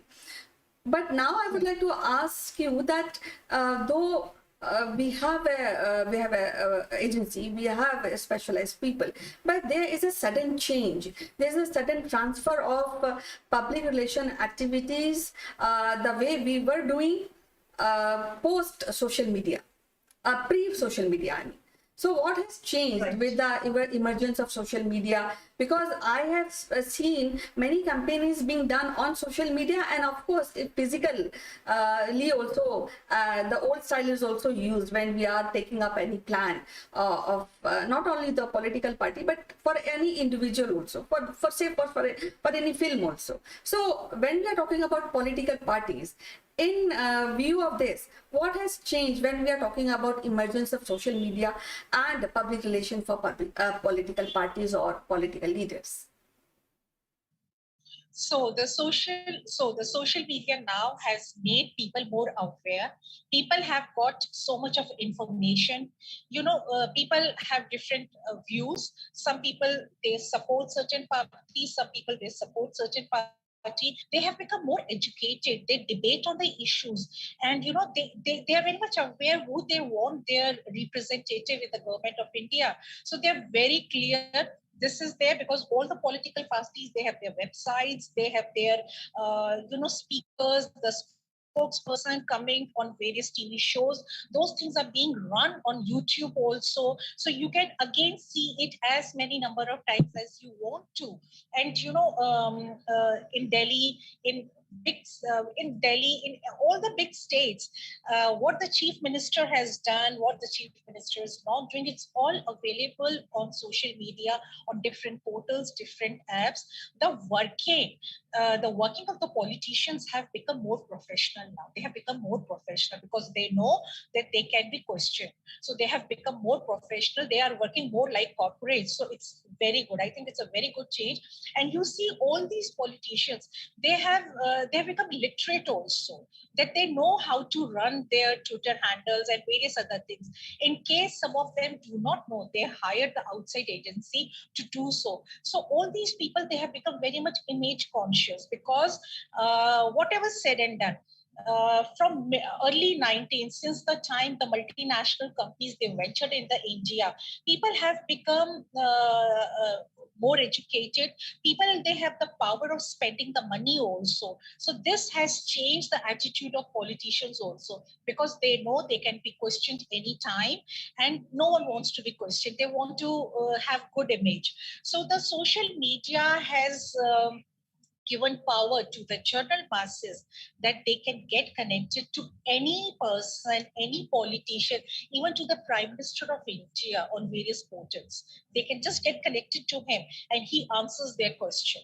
He definitely answers their question. So it is there. So this is what public relations has done. And let me tell you, Kanchan, the political PR is a very professional PR right now. Very, very professional. The specialized people, they are venturing into political public relations, and the good journalists, the famous journalists, they are also in political public relations. Now, since we are discussing about the political parties and their public relation plan, so I think it is good to ask you that how these plans are made. I mean, how a political party, suppose now UP elections are coming. Yes. So suppose for if we had to plan, maybe let's discuss a dummy public relation plan, which we can tell our viewers that how these public relation plans for political parties are, what are the main key factors are taken care when we are discussing or implementing any public relation plan for upcoming election, or otherwise for any announcement of any goodwill gesture which is done by the government. So, like, let's say the Punjab elections and UP elections are coming. And, from last 1 year, we all are facing the difficult times of COVID. So, during these times, the social media has played a very important role for Punjab and UP also. People were not going out. They were not much gatherings also. So, most of the political parties, they were using their social media platform to get connected to people, to speak to them about the manifestos they are going to launch. Now, from last 4 years, the ruling party of Uttar Pradesh is really working hard so that they can get good chunk of votes. So they are giving stress on Ram Mandir, on different airports, international airports, which are being made in the city. And UP has been rated as the #1 city of the country right now. So this is a PR strategy. UP has definitely become the #1 city in the country, and the ruling party has got an upper hand right now. So I really don't know what's going to happen after 2-3 months when the people will actually go and vote. But definitely this is all PR plan and PR strategies. And the chief minister, his team, his people who are working on the ground level, they have to really work hard to get connected to the people, to give them the right information and collect the feedback from them, give it to the advertising and the PR agencies so that they draft the message, the plan, which can be run, which can be there on different TV channels, on radio, on different broadcast media, newspaper. You have to brainwash people. What is PR? PR is basically image building. PR or people are image consultants. So you have to make image of certain person, certain political party in front of the people. Well, lastly, I would like to ask you, though, I mean, all plans are all set and all specialized people are there to work on the plan, especially for political public relation, because that is very crucial and it's very competitive also at the same time. Now, there are very important question which I would like to ask you, that there's one PR activity which is being done, but then another parallel PR which is not PR but parallel information which is being generated. We generally say it is a fake news or fake information. So, Yeah. so does a public relation really fight at this point of time circulation of fake news or fake information to the public? Is this a task of public relation, or is this a responsibility of public relation? Any public relation agency or party is responsible for circulating a fake narrative or would be charged for that? Is any possibilities there, or any thing any public relation agency can do regarding this? Yes, Kanchan. Some PR agencies, they get involved in unethical practices, which is very bad. Getting involved in unethical practices is very bad. You should always show good about yourself, but do not, degrade the other political party. But which is being done by most of the people, most of the political party, whosoever they are. But it is a very short phase. Spreading the fake news, it is a short phase. It does affect the people. It does really affect their mind. But then people, they do get to know that what is right, what is wrong. People do get to know, because I see even a child of 13, 14 years, the child who is in 8th, 9th, 10th standard, do read newspaper. Even the kids, they do their news analysis. They think, they read news in certain paper, then they see the news on certain channel, and then they think that both the news are different. It's talking about the same topic, but the presentation is different. So they understand what is right, what is wrong. The parents are very much, are friendly with their kids. They do various kind of discussions with their kids, and it's a very healthy thing to talk to your kids about certain things which are happening in the country, around the globe. So people are doing the analysis. They do understand what is the fake news, and public relations agencies should not get involved in the unethical practices, but sometimes they do get involved, which is not right. But then this is happening. This is the truth of the hour. So that means, in a way, the listeners or listening's mind should be more proactive to really understand between the lines what is being messages being given. And I think time has come that people have started realizing that what is right and what is wrong. So though PR agencies are working, but and they are making a good plan for political parties, and most of the time these PR agencies are really cooperating and informing people about the needs of political parties and the good work they have done. And I think it should be told in whatever means. And since social media is there and we are connected through mobile, so the information travels fast, very fast. So, in the last, I just want to Yes. ask you any last thought you would like to share with our audience regarding a political PR, and maybe do's and don'ts for our audience, what they should do. Yes. They should glue to the television whole day, and how it should be, and or they should see the correct knowledge from whatever knowledge which is being separated. What is your advice? Okay.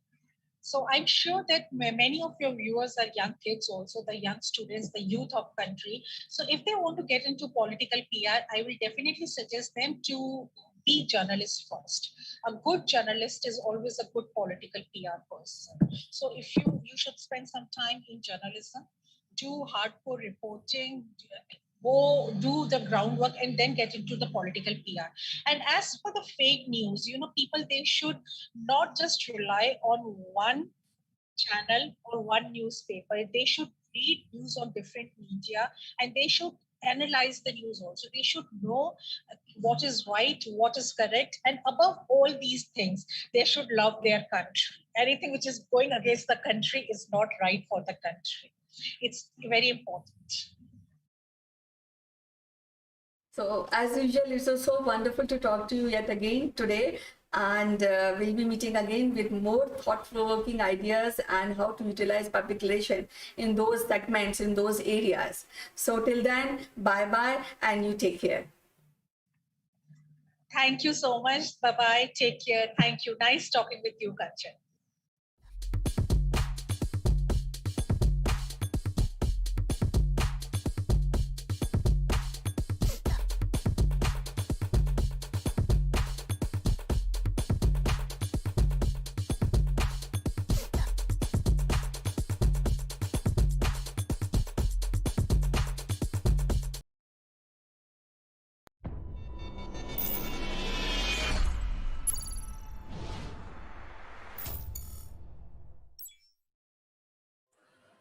Hello, friends. This is Chandrakant, and welcome to Akulmak. And today in Doctor Speak, we would like to discuss something which affects a lot of people. Actually, it is something called sleeplessness. There is a medical term for it, and therefore, let us invite the doctor, Dr. Pooja Bedi from Shimla. She is joining us, and we will discuss more about this. So, how are you, Dr. Pooja? Good afternoon, CK. I'm absolutely fine. This is a pleasure to connect with you every time. It is our pleasure. And, doctor, that many people are suffering from something called less sleep hours, like including myself. I cannot sleep more than 5 hours or 6 hours. Um, and whatever I do, I even, relax or do whatever, I get up in 5 and a half. My total daily sleep is only 5 hours or maximum 5 hours, 30 minutes. I'm sure there are people who are even sleeping less. So I think this is something which is suffering many people. Would like to take your opinion on this. Yes, CK, as you yourself actually clearly answered the question that you sleep for 5 hours, and if you are feeling perfectly fine the very next day, it's absolutely fine. But if it is troubling your daily chores and your day-to-day work activity, your personal life, then definitely it's something that we have to cater for. So, sleep is basically defined in two different population groups in terms of quantity and quality. So, even in spite of sleeping for 5 hours, that the quantity wise it is little less, but if the quality of the sleep is good, then it really is not much of the concern. If you are able to get into deep sleep, if all the stages of the sleep pattern is covered, it is absolutely fine. But for some people, for certain population, it varies. For them, the quantity also matters. Like if they keep on looking at the watch that I slept today for 5 hours, I had a good sleep because I slept for 8 hours. So quantity in some population it matters, but more or less it's about the quality of the sleep we have. So there's a term called sleep hygiene. So how do we make sure and consider all those parameters so we get good quantity as well as the quality of the sleep? Both of them are very, very important. It's not that the quantity isn't important. You do require, everybody requires, as per the age group, a sleep of good sleep of 6 to 8 hours every day to stay active and healthy in all the different parameters of the health, the way we define or the WHO defines it. So it's very crucial to have a good sleep of 6 to 8 hours and a good quality sleep in order to stay healthy. So that's absolutely fine if you're sleeping for 5 hours and you're active other day and it's not troubling your work schedule or your personal life. It's absolutely fine. Doctor, I think I will ask you one very pertinent question. Why I'm sleeping for 5 hours or little over 5 hours? Simply because before I hit the bed, I have my emails to answer, and before I Mm. get up, I have again my emails to answer, things to do. So I'm actually sleeping along with my mobile, and I'm sure a lot of people are doing that. I know it's wrong, but there is no way we can help it because it's like some sort of work that you want to get rid of so that your day is more productive. So I think all of us are doing that. I clean my emails in the evening, as well as before I leave the bed I finish all my emails. So this is what is happening also. What is the side effect of using mobile when you go for sleep?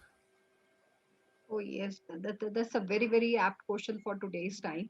See, as you correctly mentioned, that the looking at laptop or any mobile, and you want to be clutter free before you go to sleep. So all this kind of blue light exposure, it definitely affects the secretion of some melatonin. That's a sleep hormone. So if you trouble that particular hormone, you're not going to get a good quality and quantity sleep, which is so crucial for the next day of working.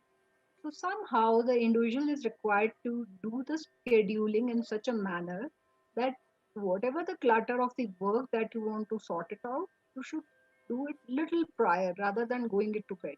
In fact, they say that on the bed is only meant to be sleeping. It's only made for the sleeping purpose. So if you add on your work there, you're adding on the unnecessary stress also. So my recommendation is ki please either you be little relaxed and do the cluttering thing, clearing of the clutter maybe in the morning, or your work that you want to finish, get up a little early in the morning rather than exposing yourself to the blue light and troubling the balance of the melatonin, which in turn will definitely affect the sleep cycle.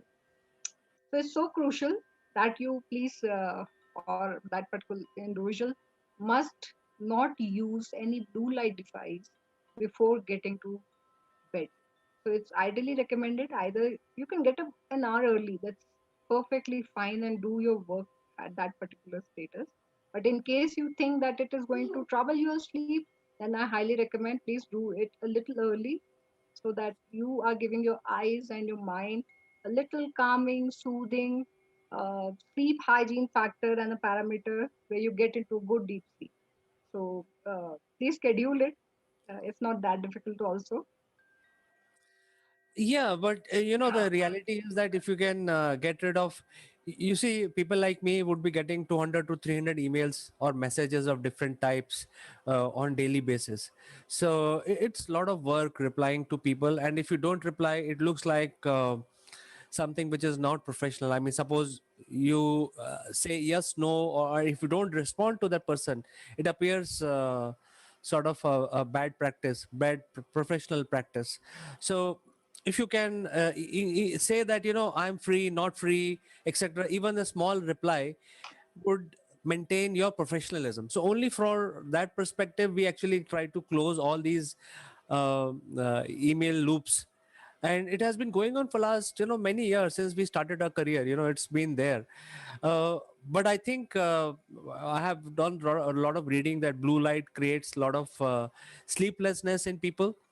And now what has happened is that if I don't finish my work, I have another worry in my mind. I have not finished. So it has sort of become a habit, but I know it is wrong. However, this is a typical case for a person like me, but there could be people who may be affected by some sort of serious condition where they don't even get to sleep 2 3 hours, or they don't even get to sleep. In those cases, what is the remedy? Uh, Coming to the first part where you think where we are, I myself include in your category, because professionalism definitely comes up sometime where you have to be available at odd hours also. So that's perfectly fine if it is happening on odd hour basis. But for people with, if this is happening on routine basis, that you are getting exposed to blue light or you're on your laptops or mobiles to reply to people. So I will recommend first thing that please do the meditation before going to sleep. I'm not saying do it for 30, 40 minutes. No, that's not required at all. A good meditation of, in fact, of 7 to 10 minutes will make you sleep very, very nicely in a very modest amount. So that is the first thing. Please do meditation. In case somebody is not uh, equipped with how to do the meditation, they can simply do the breathing exercise and close your eyes. And if you follow the simple breathing, there's a particular pattern to do the breathing exercise.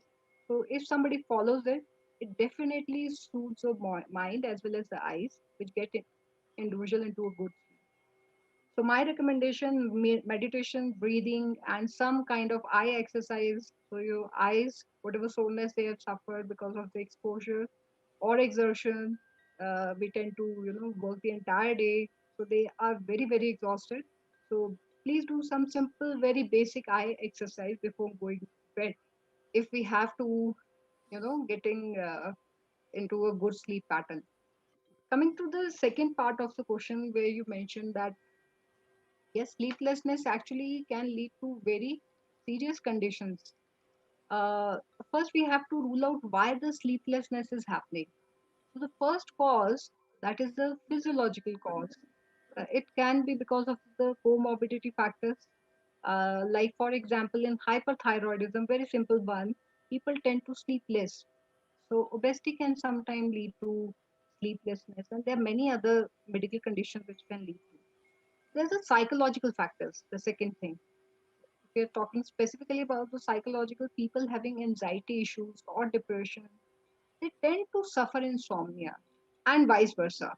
In fact, insomnia can also lead to anxiety and depression maybe in later on cases, but yes, it really affects vice versa in both the cases.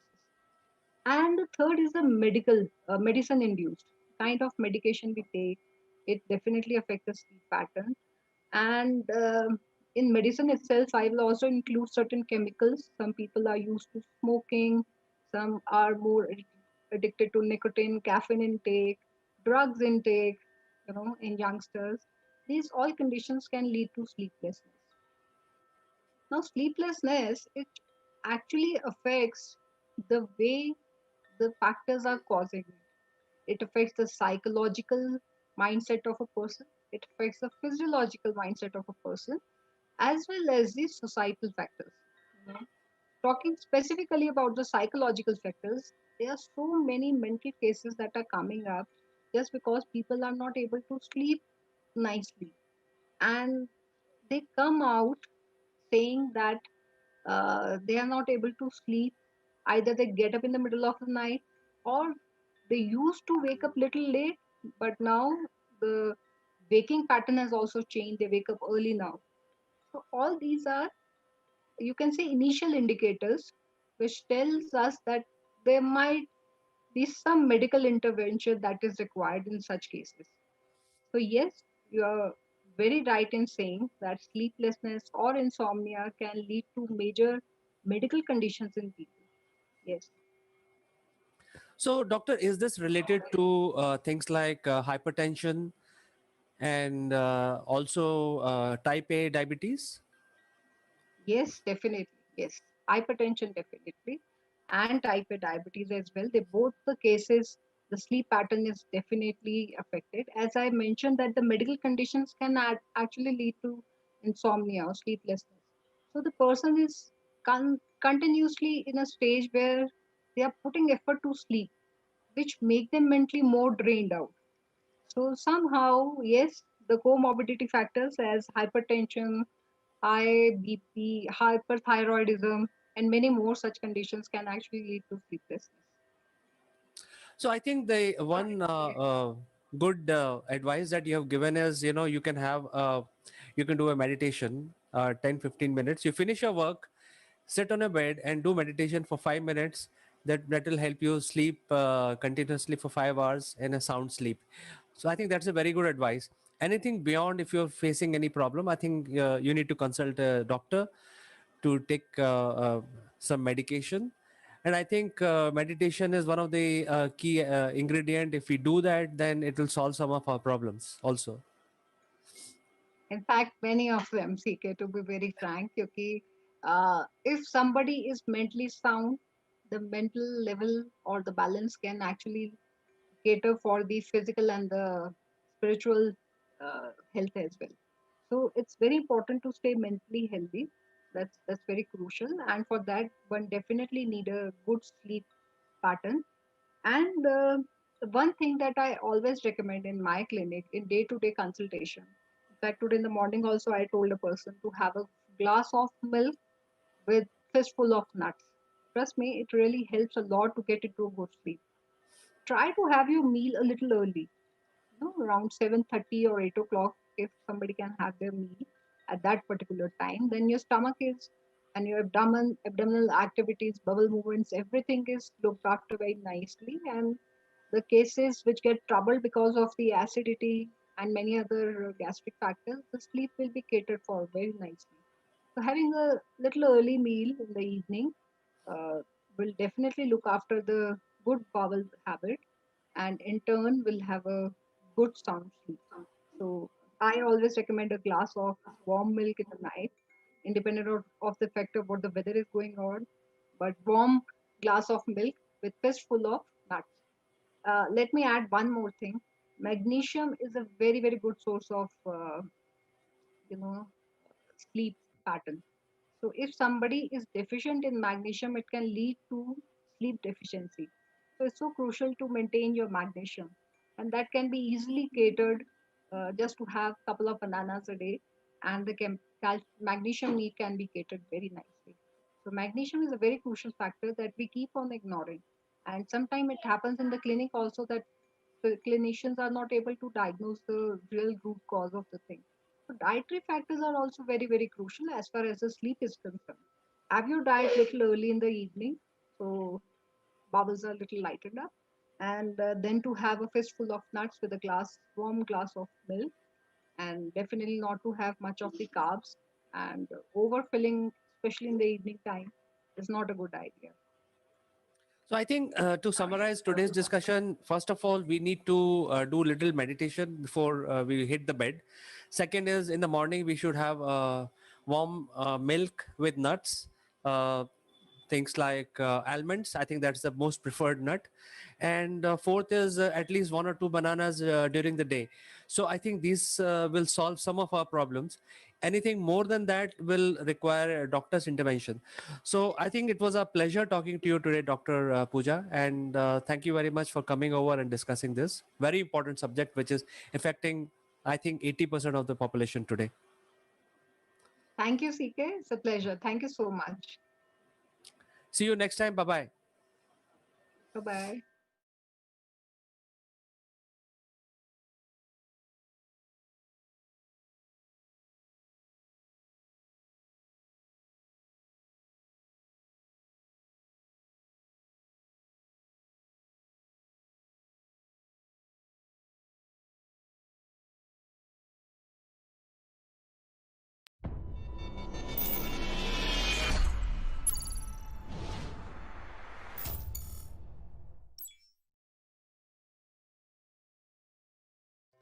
Hello friends, this is Akul Mac Live and I'm Chandrakant, and we are back on the challenge. And a few days back I had posted this challenge to the viewers, which is finding the area of this triangle. And there were few parameters also defined along with this challenge, which is that the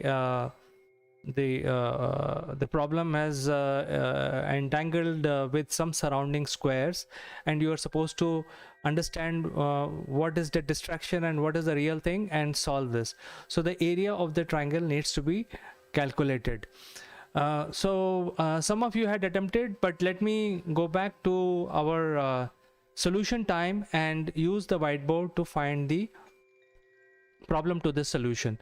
Let's look at it once again. This is a bunch of squares and rectangles here, and the challenge was to find the area of this triangle.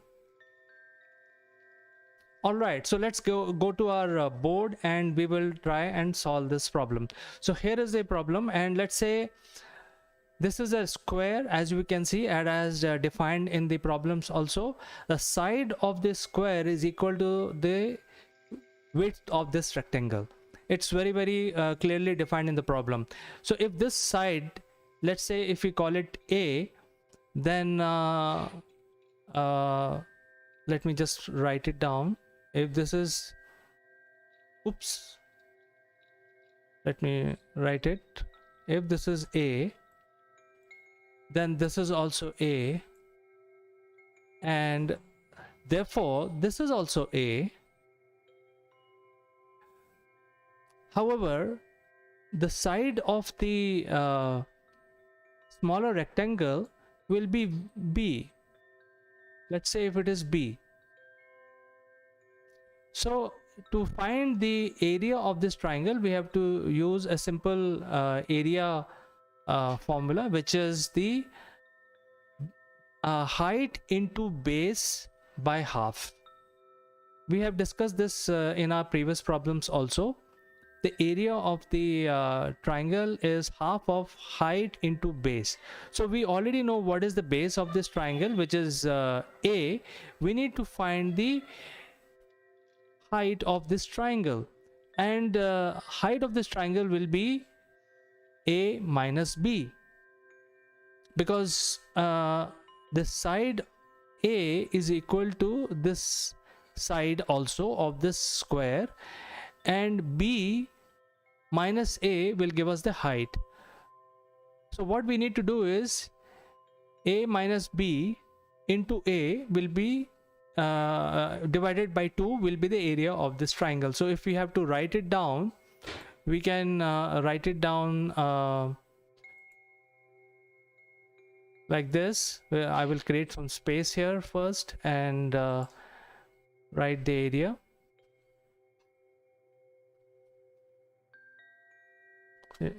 One by 2. Let me shift this thing so that you can see.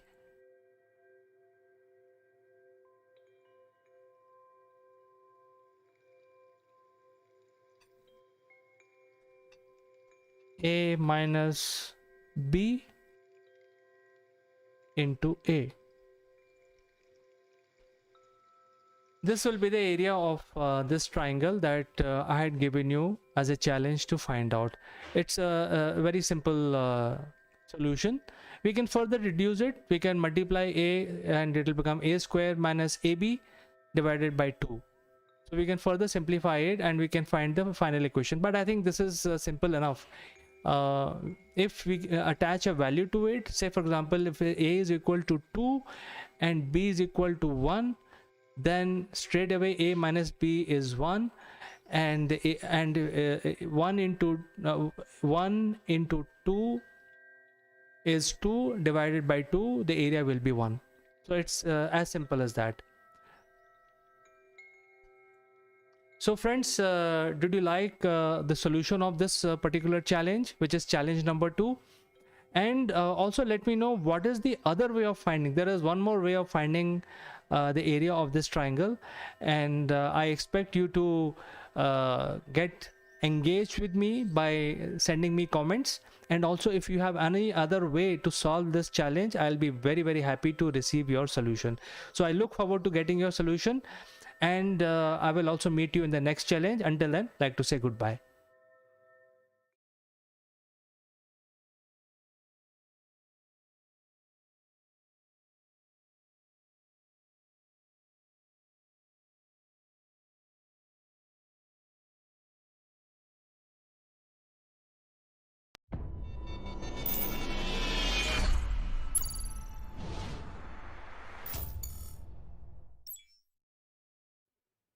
Hello friends, welcome to Akulmek Live. I'm Kanchan Verma, and this week there is the G7 summit which is happening in London. And in this summit, there will be very crucial topic, and one of the important topics is climate change. And we'll be discussing about this topic with our guest today. But before that, I would like to remind you there's a free gift available only for you. So stick around to this episode till the end. We will guide you how to avail your free gift.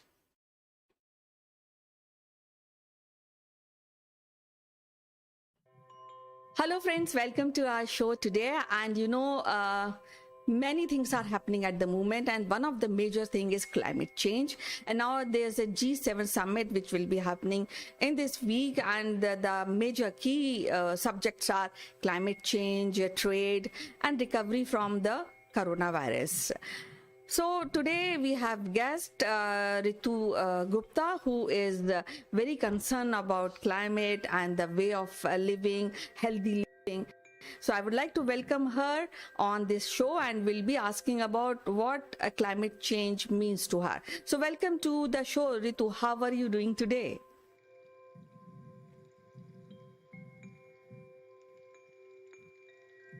Thank you, Kanchan, for inviting me to the show.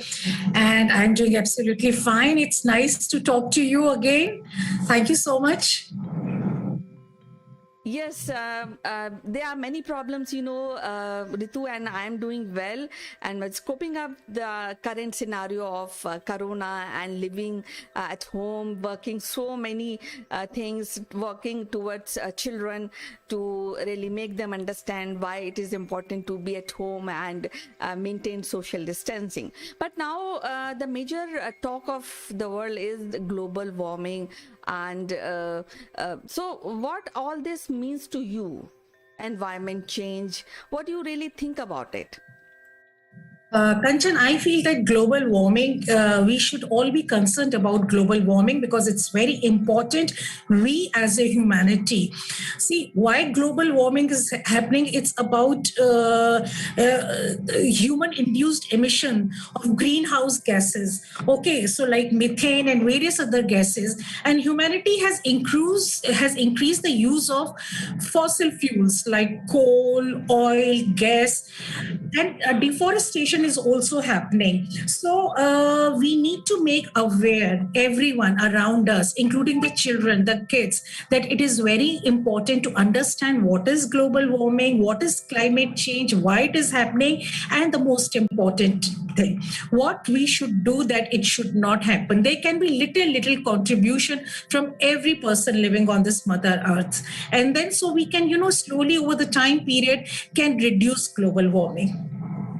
Well, it's a very valid point, and I think education really makes a difference when in our approach, in our thought process. Now, when we are talking about G7 summit, which is happening in London, and even India is also participating as a guest country.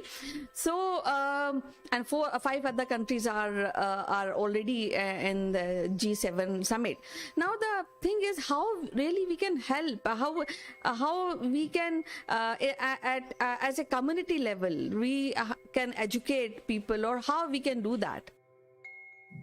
As a community level, on the community level basis, number one, we should create awareness among the senior citizens, awareness among people like me and you and the children. So it should be there in their syllabus. They should be told about small things. And also the groups can be created which can work on grassroots level in every community, in every RWO, letting people know to ban plastic, to grow more trees, to use more of electric cars, and not to cut the trees. So this is what we can do. Like our government has introduced Ujjwala. There is a scheme, Ujjwala scheme, and I think it's very good, where the gas connection is given to the rural area people so that they do not go up to the mountains and cut down the trees for making food. So it is one thing which is very helpful. The same we can do here in India, and also we can let kids know that the population tiger, the number of population has increased. Why it has increased? Because we all Indians are in a way have become very careful about global warming, and those who are not careful, they have to be told about it. Every day there should be an advertisement, a campaign which people get to read in newspaper or they get to watch on TV, and definitely it will leave an impact on every human being living here in our country. Well, you raised a very valid point when you talk about lines which are recovered in India. But at the same time, I think what is that one thing which is very important for decrease the global warming, because Earth is a life planet, and how we can really care about Mother Earth, and we can really help in decrease the global warming. You mentioned deforestation, which is a very valid point. And what are other processes we can do? Kanchan, I personally feel two things we should be doing: that we should increase the fleet of electric vehicles, and also we should have proper infrastructure for charging them. Number two, which is very important as for me, is conservation, restoration, and improved management of land to avoid the greenhouses emission effect. So this we can do, so we should plant more trees. We should have in the community, in the colonies, in the places where we are staying, the societies, we should encourage more of small gardens, kitchen gardens, and we should let all the kids plant one tree at least on their birthday, a small plant, a tree, and we should gift out these things to people. So in a way we will give the message that, okay, think green, behave green, and give out the green gifts.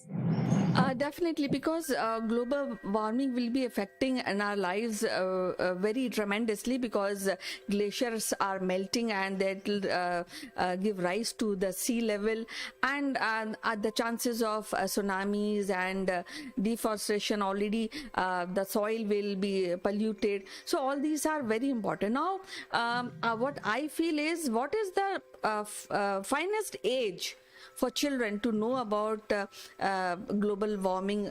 How we can teach them? Do we require a course for that in the curriculum? You may remember when we were studying, there was a course, environmentalist course, for 3 or 4 years in Delhi University.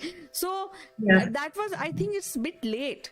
But now things have changed. We are connected via internet, and I think knowledge has to be circulated from a very young age. What are your ideas on that?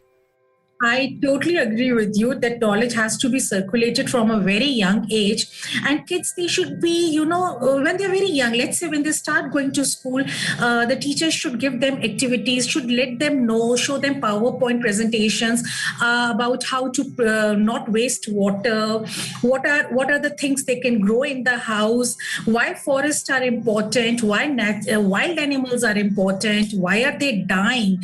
It can be told to students as per their brain, so the brain develops as per their age. It can be told to them. And if you know that when we were in school, even now there is a subject called EVS. So EVS, they should have more about climate change. They should have more knowledge. The kids should be imparted more knowledge about global warming and why climate is important for each one of us. Because if the climate is there, we are going to survive.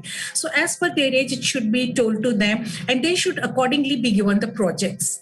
Not wasting the paper also. Where does the paper come from? From trees. So these are the things which family, teachers, let the child know. Yes, definitely. But I also feel very strongly that the India is a agricultural country where a lot of farmers are growing agriculture crops. So I think it's very, very essential from a very beginning in the class that they should have a subject on agriculture, how the plants are being raised, and how we can care about our rivers. We can care about our crops, how we can not use pesticide, go organic. All that I think is very essential, and it's a call of the time that we should stick to help the mother nature to come up, which is I have read somewhere, because due to this coronavirus, the Ganga which we is now clean, because there's less interaction of human with the Ganga. So I think that is something people should be concerned, very small thing, and they should be taught, and they should be kind of do a community initiative to inform them. So what are the main major ways we can reach out to people to teach about deforestation, to care about mother nature, live a healthy life, clean life? Kanchan, I totally agree with you what you said. And there's only one thing, creating awareness among the people. It's not that people do not know about it.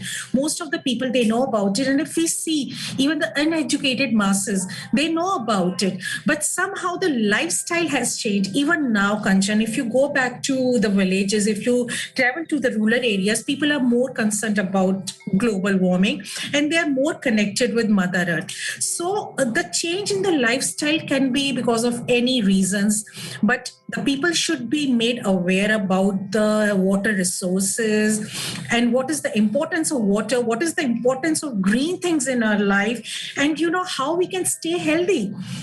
All these diseases, all the pandemic, whatever the problem we all are facing in this world has somewhere some connection with the global warming, with the climate change. So we have to let people know that why do we need glaciers, what is the importance of glaciers, why the rivers should be there.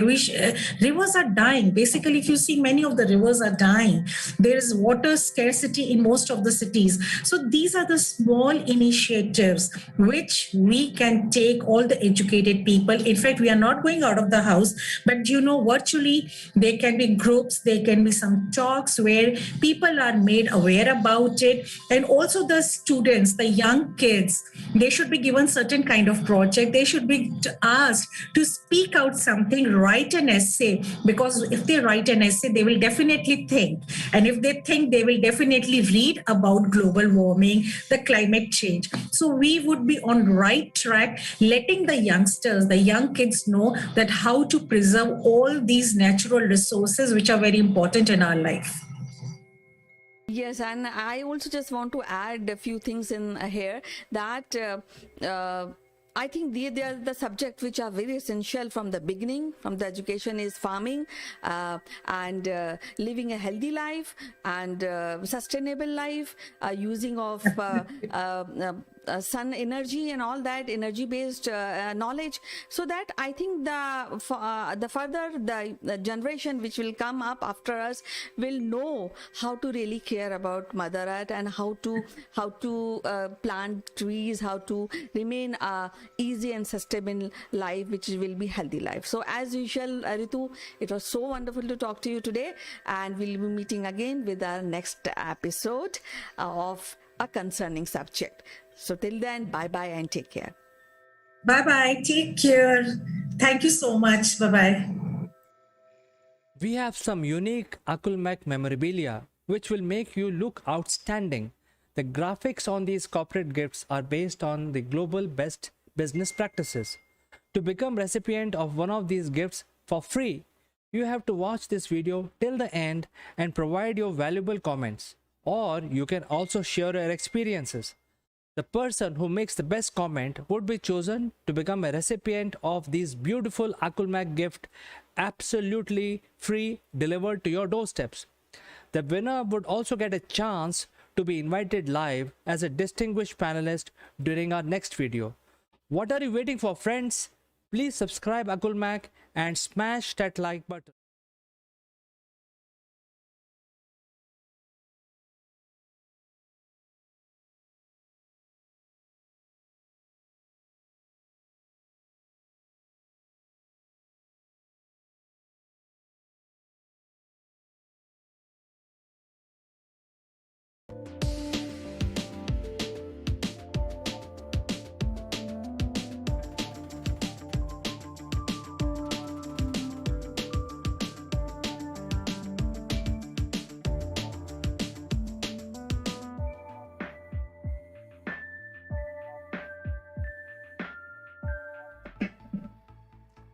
Hello friends, welcome to Akulmek Live, and I'm your host Chandrakant. Today we have a very interesting discussion which is about, have we lost our way because of COVID? And to have this discussion, I will be joined by my friend, a very eminent personality from UK. So don't go anywhere, I'll just take a short break and join back along with my guest.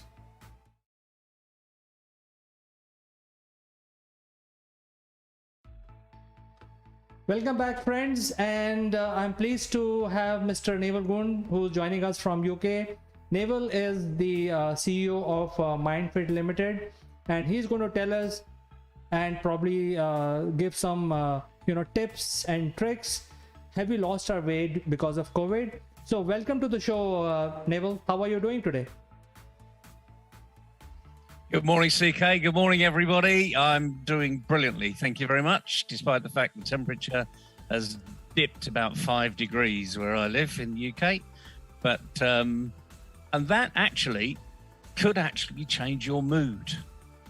Because, CK, it's boiling hot where you are, isn't it? It's almost very hot. It's almost like summer. It's 40 here. So this is very surprising because during rainy season, usually temperature is about 30ish or 28, but today it's 40. For past 2 days, it's quite hot here. And that's something that changes our mood. For some people, it brings a huge smile on their face, and for others, they go miserable. And that's what things like COVID do to us.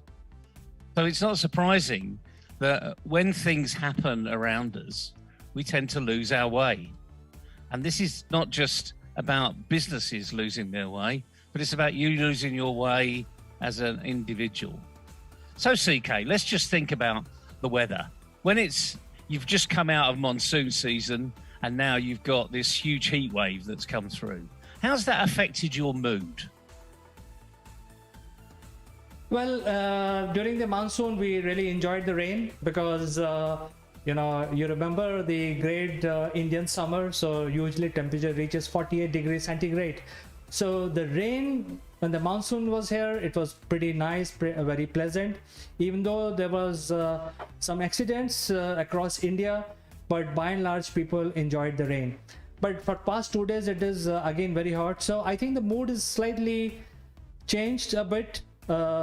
Because suddenly it has become hot again. So we are now again praying for some temperature dips. So I think that is where the mood is today. So mood is slightly low, waiting for a better future. And that's it, isn't it? We've had this cyclical event that happens every year. We've had the monsoon happening, and then typically you get this little heat wave that follows it. And we're used to it. And therefore, our mindset, our body, our relationships we have around us are used to that thing happening. But COVID, we're not used to COVID yet. So it's not surprising that if you are still finding it difficult to get out of this COVID mood, it's not surprising, is it? Because we haven't really adapted to it. We haven't got used to it. And the first thing really about this arena is if you have felt brilliant all the way through COVID, I have to wonder, you have to ask your question, am I a robot?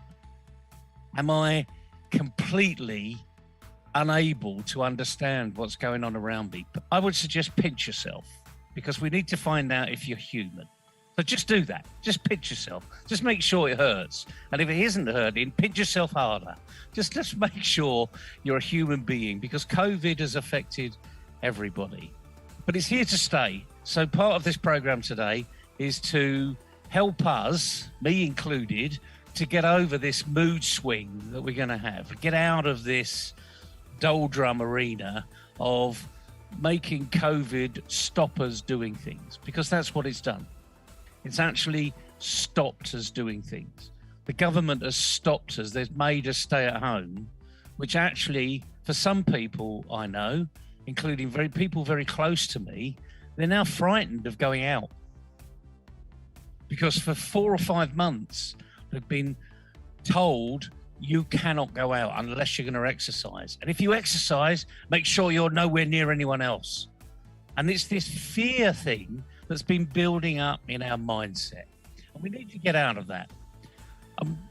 There's lots of ways we can do it. But does this resonate with you, CK? Do you feel this way?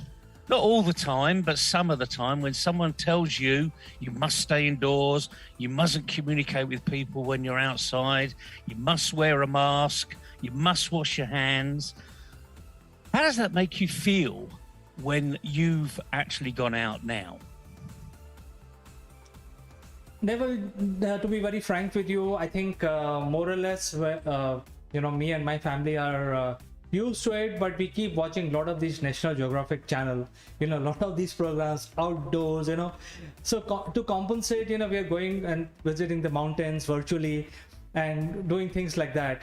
But going out is out of the question. So I don't know, in what sense I can reply to you, because we obviously can't go out, and for past 2 days again the corona cases are on the rise again. So it was going down a little bit, and for past 2 days it is going to increase now. So and the Delta plus variant is being found, some deaths being reported. So obviously we have to tell ourselves that, hey, we are not going out, but at the same time we are missing outdoors, and hence we are turning to TV whenever we are free. And the only channel that we like is basically some camping channel, or National Geographics and stuff like that. So I think the mood is definitely not really up to the mark. That's the only way I can respond to you, Neville. No, it's good you say these things, CK, because what you're doing is you're adapting to the climate that's there. So when we talked about the weather before, when it's pouring down the rain, you've got a big smiley happy face on you, because you know that because the monsoons come, something else is going to happen. And it's great. It's great for the plants, great for the farmers, great for you as an individual, because it's almost like a cleansing arena. I mean, I love it when it really does start pouring with rain. Even when it's thundering and lightning, I can't wait to get out there and not go out with an umbrella or anything like that. It's a bit like singing in the rain, really. I put the umbrella down and I'm dancing around all over the place. Haven't done that much recently, but I love to do it because it's that freedom that you get when those little droplets of rain are bouncing on your face. And that's the thing. It's how you feel. This is a mood issue. COVID is, if you're in the doldrums, it's because your mood is down. And you, by looking at National Geographic, I think that's a great way, because you're adapting to the circumstance. And we can all adapt to the events that are unfolding in front of us. And the point is, even if we don't think we can, we need to. So watching the National Geographic channel is a really good way.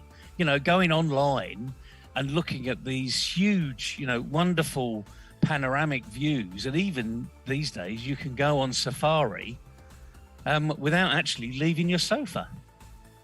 It's really quite amazing what they do with cinematographics. And even documentaries on the Netflix. I mean, people have been binging on Netflix. Perhaps they're binging on the wrong thing. They should be binging and expanding their mindset and getting them really in that different time zone in some respects, and enjoying what could be out there as soon as this COVID arena goes away. I mean, there must be nothing worse. I mean, we're now feeling like a caged animal. We all see what happens with caged animals when the door gets open. You ever been to a zoo when the animals are put to bed overnight, and then when you go in the first thing, if the zoo's open when they're letting the animals out, the animals know the doors are going to be open.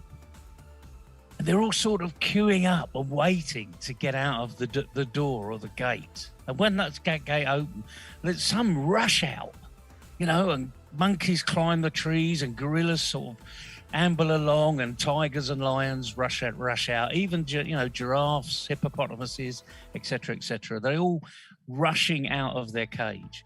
And that's how we are. We're humans. We're no different. We do not like to be in a cage. So adapt to the circumstances. Say every morning, wake up, take a big deep breath and fling open the windows, whether it's raining or sunny.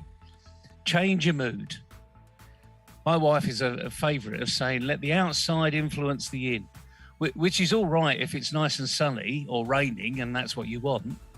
But when there's no one running outside and everyone's stuck inside, you're just looking at nature. And that's not enough for the majority of people. We are humans at the bottom. We are like pack animals. We do our best work when we work with each other, when we collaborate. Just like we're doing on here, CK. You and I have a regular discussion every day of the week, and it's uplifting. It's warming. We may be talking about some real tough things that are happening in the world, but we're having a conversation. We're communicating with each other 6,500 miles away from each other through this wonderful medium that we call the internet. So we really are digital. By the way, I am real. If I pinch myself, it does hurt. We're not avatars. We're not holograms. We're real people. And even with the best AI in the world, I don't think they could repeat what I've just been doing. So, but good luck to anyone that wants to try, by the way. If you think you can, go ahead. But this is, you need to have a bit of fun.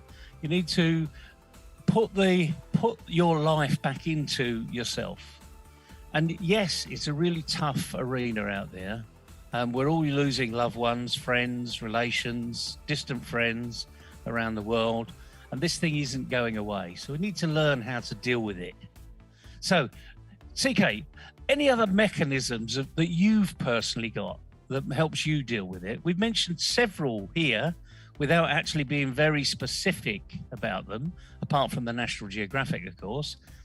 But people need to think about, phoning a friend, doing a puzzle, doing a jigsaw, doing Sudoku, doing something you've not done before and actually getting enjoyment out of it. What are the mechanisms that you personally do, or you've seen your parents or your children do to improve their mood? Well, I think it's a very good question, Neville. I think it depends on the age also. For example, my parents, as a routine, and for children as well, the routine is to sleep in the afternoon. And there are few days where they cannot get sleep, but I think the routine is to do, just go to the bed after lunch and sleep for a couple of hours. And if you don't do that, then they will end up watching some crappy news, which is always doom and gloom. So instead of that, it's better to sleep. And so I think that is one activity which is we are now catching up with. I don't do that, but the elderlies and the kids are doing that. For me, there is still a lot of work because you know that I'm in the digital space, so I need to have a lot of communication with a lot of people. But some of us may not have that luxury because they may not know how to do reach out sessions with others. But I think Facebook provides a lot of such very nice features where you can actually have chat sessions within your family. So once in a while, I think they can start these chat rooms within the family and do chat, catch up. And this is another thing that we are doing usually in the evening around 6ish, where we call the relatives, check them out, what they are doing, how are things, have they got vaccination, if everything okay, things like that. So checking on relatives also is one of the activities which we were not doing earlier, because usually there are in India the marriages are a big affair, so we used to anyway catch up with the relatives during marriages. But now we have to make an effort to call them and find out how they are doing, if things are fine, are they facing any problem in terms of provisions and stuff like that. So I think that is something that we are doing, and that is where the life has changed for us, Neville. You're mentioning very simple, practical things, and it's about taking action. Having a nap, a power nap. Some days I have a power nap around 4 o'clock. It might be 5 minutes, it might be 20 minutes. If I need it, I take it. If I don't need it because I'm excited and I'm doing something, I don't take it. But it's about having all of these different things that you can do, and the ones that make you feel good. Because this is about getting out of that negative, bad mood. Having a nice sleep for a couple of hours when you get older, just after lunch. The interesting thing is, I'm sure you've heard of siesta time. particularly Spain and Portugal, it used to be the case where lunches were around 2 hours because it was a business lunch, but it was time for siesta. And why was that? Well, because the sun was high. And everyone knows that when the sun's high and really strong in the summer, it saps your energy. I mean, if you've ever walked around in temperatures of over 30 degrees and you've just taken a little stroll, you sweat. It's really hot. You're doing a little bit of exercise and water's pouring out of your body. It's telling you something. Find shade. Stop doing what you're doing. It is tiring you out. Your body needs a bit of rest. And this is the thing that I think we've lost the tone of our body. It's a bit like a good orchestra. You know, when a good orchestra comes together, whether it's 5 pieces, 6 pieces, or 100 pieces, when they're tuning up, it sounds horrible. It sounds like someone's got hold of an animal and swung it round and screeching. It's horrible. But when they start to play and the conductor brings them all together, gets them started on the right note, brings them in at the right time, that's what happens with our body. But you're the conductor. And this is about not someone else creating your mood.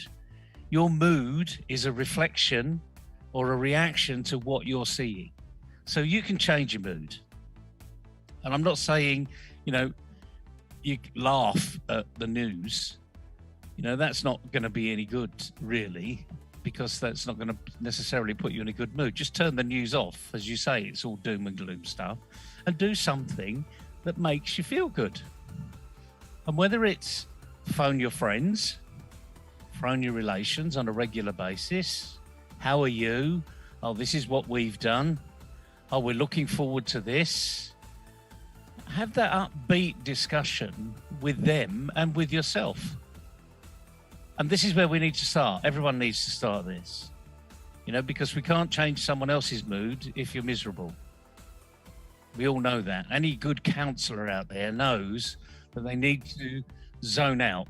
So no matter what's affecting them, they need to push it to one side, park it, ignore it, and actually deal with what's in front of them. That's what good coaches do as well. You deal what's in front of you. So you need to be a good coach to yourself. And maybe this is an opportunity for you to find out what you really do enjoy. Because until you ask yourself that question, how do you know the answer? I mean, do you wait until you really start smiling and laughing to say, oh, I really enjoy that? Or do you go and do something because you know you're going to get enjoyment out of it? So it's a really tough question for a lot of people because they go, oh, I never thought of it that way. Well, you need to start thinking that way. What is it that makes you happy? Because happiness is a result of something happening.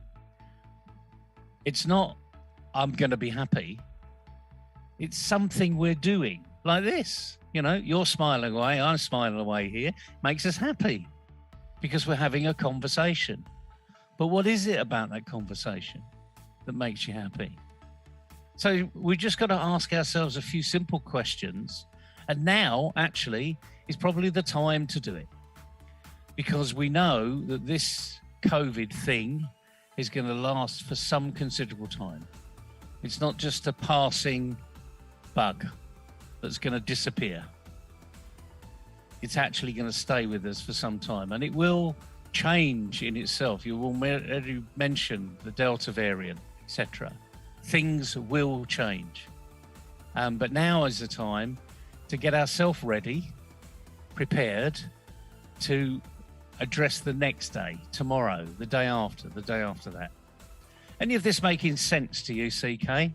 Any things that you've been smiling away there, I see. Have you ever thought about what makes you happy? Well, Neville, I think there are many skills which we have forgotten. I think some of these skills are like carpentry and things like that. I think this is the right time to catch up these life skills, because these are very, very important. So another thing that I learned today on TV is how to make fire using just water bottle. So all you need is a tinder, a dry material, and a bottle of water. So it was very interesting, and in fact my dad, my mom, everyone in the family, they were so glued, because it's amazing, you know, how can you make fire in the wilderness if you have a bottle of water and no matches? So I think that was very interesting. It was amazing. So I think some things like this we can pick up. This is a time when we are at home, we have a lot of time at hand. We can start doing things like carpentry or things like that, you know, some sort of skill which will help us come out from this. Because as you said, Neville, the life changing time will continue for some more time, and we need to get fine tuned to that. So I think that is my way of doing understanding it. But many people are very bored actually. There are many people who are waiting for this whole thing to come out. Within my family also, my mother wants to just get out. So I keep telling her, I'm younger than her, but I keep telling her, hey, just hold on, don't step out. You have an age which is plus 60. It's risky to go out and stuff like that. So I'm sure in other household also, people are getting desperate to get out and mingle with other people.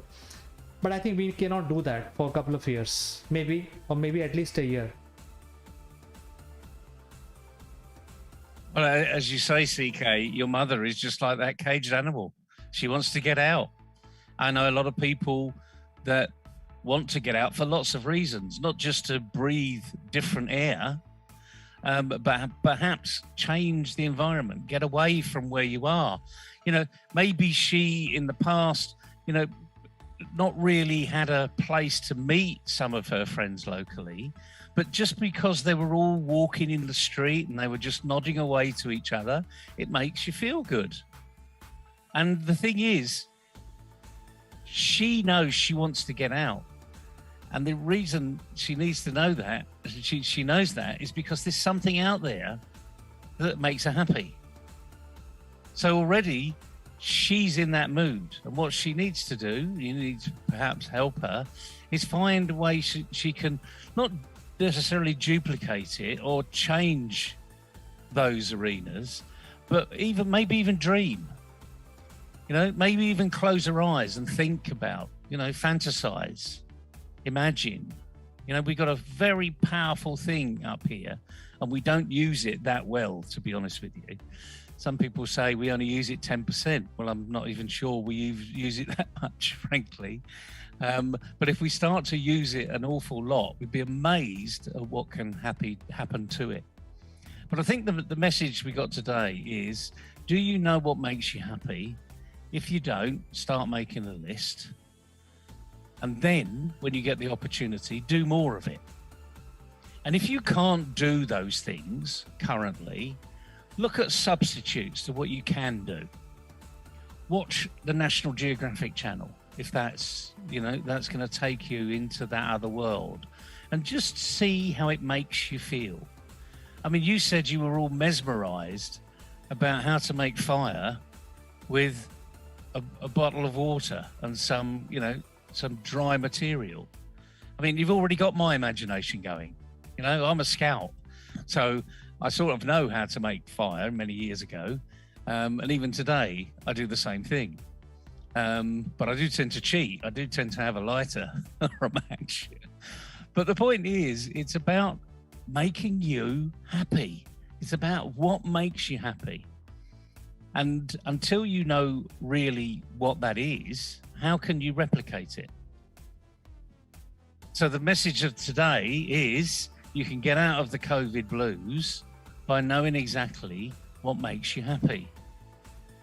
But until you know what makes you happy, you're not going to be able to do it. It's as simple as that. Anyone can make this really complicated. This isn't rocket science. It's not about how I feel. It's about how you feel. But do you know how you feel? Well, Naval, I think we can end our discussion here. I think we have given a lot of tips and a lot of advices to people. I think one thing that I picked up from our discussion is have a nice siesta after a fiesta. So on this positive note, we can end our discussion, and we will catch up with you once again in the next episode of Akul Mac Live. Until then, I'd like to say goodbye.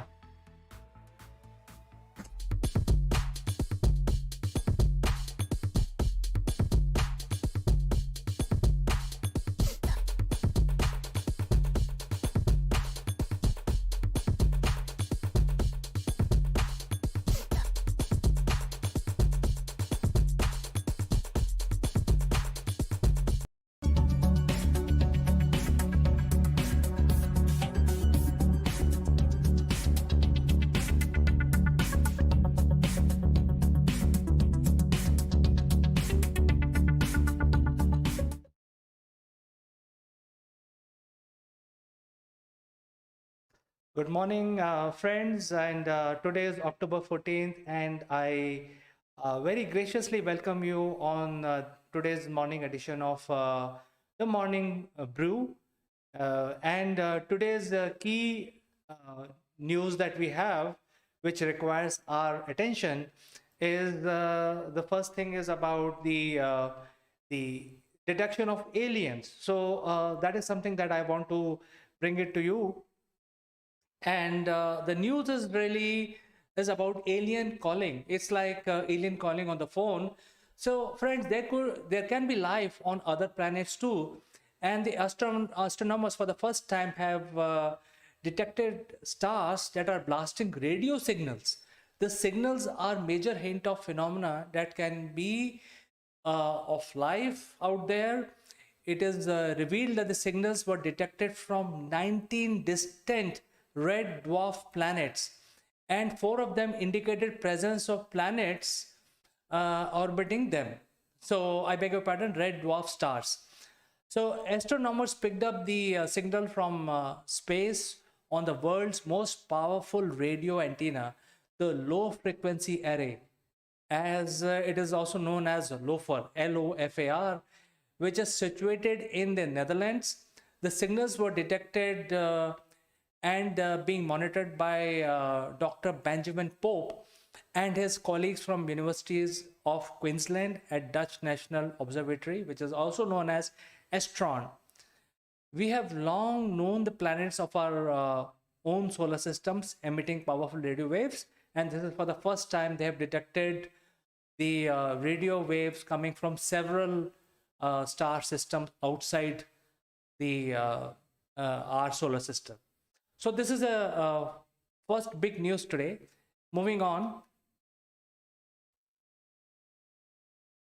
Did you know that the astronauts used a tea bag to save $1 billion space station, the International Space Station, which is orbiting 400 kilometers above Earth? The International Space Station is a potential hazard due to many reasons, with its age being one of the key factors. In 2020, astronauts used a tea bag to avert a major disaster on the space station by fixing a hole in one of its modules. After a leak was found in one of the modules of the International Space Station, which usually flies at the altitude of 400 kilometers above Earth, astronauts were left in a fix trying to find a quick solution in case things were to escalate. Usually, space station leaks air from the module throughout its journey in the Earth orbit, which takes about 93 minutes per orbit. Each day, the station loses more than 250 grams of air, which on daily basis, and it takes about 15.5 orbits during its journey. So during the time when the leak was detected, and this was a major one, the station started losing more than a kilogram of air every day. The astronauts from different countries like USA, Japan, Russia, Canada, and Europe are usually on board the station. When the leak occurred, they were compelled to look for its source in the station. To ascertain its source, they sealed all the modules, camped together in one of the extreme end of the modules of the International Space Station called Zvezda in the Russian part of the station, and they were able to detect the leak in that module, and believe it or not, they used the T bag to temporarily seal the leak. So moving on, this is a news from the IT world, and it is not the ransomware which will be as big a threat as the new variant on ransomware called killware, which is being now talked about. A ransomware becomes dangerous threat to all countries, and the US Homeland Security Alejandro Mayorkas recently informed that the killerware is a variant of ransomware which is designed to take some actions which are very, very harmful for people. Mayor Chaos informed the cyber incident was linked to an attempt by hacking the water treatment facility in Florida, intending to contaminate water to be distributed to residents. And this incident took place in February. So this was a specially designed ransomware which is going to cause physical harm to people, maybe deaths. So this is something which is now rapidly happening around us, and this is a time when we actually give a lot of serious thoughts to cybersecurity and make some legal networks, because this has already started to happen as more and more services are linked to the cybersecurity. Moving on, the next news is from India, and it is about Tata Motors.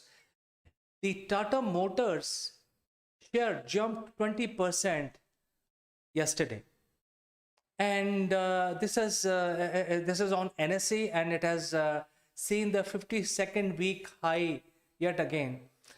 And the reason for this excitement is simple. The Tata Motors investment, or the investment of Tata Motors in Abu Dhabi ADQ company, and they've invested something like 7,500 crores, and this has given a big boost to Tata Motors. And this whole investment is basically going to spearhead the Tata Motors electric passenger mobility business, which is EV in short. The investment would be through compulsory convertible preference shares for stake of between 11% to 15%, depending on the revenue performance. This translates into equity valuation of up to 9.1 billion. So you see, this is an actual reason of fresh investment coming in from Abu Dhabi into Tata Motors, and that is why the Tata Motors share has shot up by almost 20%. And in fact, it is one of the major equity in Indian market which has shown a lot of positive results. And yet again, this proves our point that it is because of the new wave of vehicles which are going to be produced, and that is electric vehicle. Moving on, again going back to space, the Indian scientists this time have predicted that the smaller galaxies which are orbiting our galaxy, the Milky Way, and whenever there is a fly past of these smaller galaxy, it actually causes a structural change to the larger one, which is the Milky Way. So while the universe is constantly expanding, not showing any signs of slowing down, the galaxies collide or pass close to each other in galactical flybars at times. The scientists have consensus that there could be a time when all the galaxies are too far away to even be possible from Earth, but currently several of them are moving towards each other.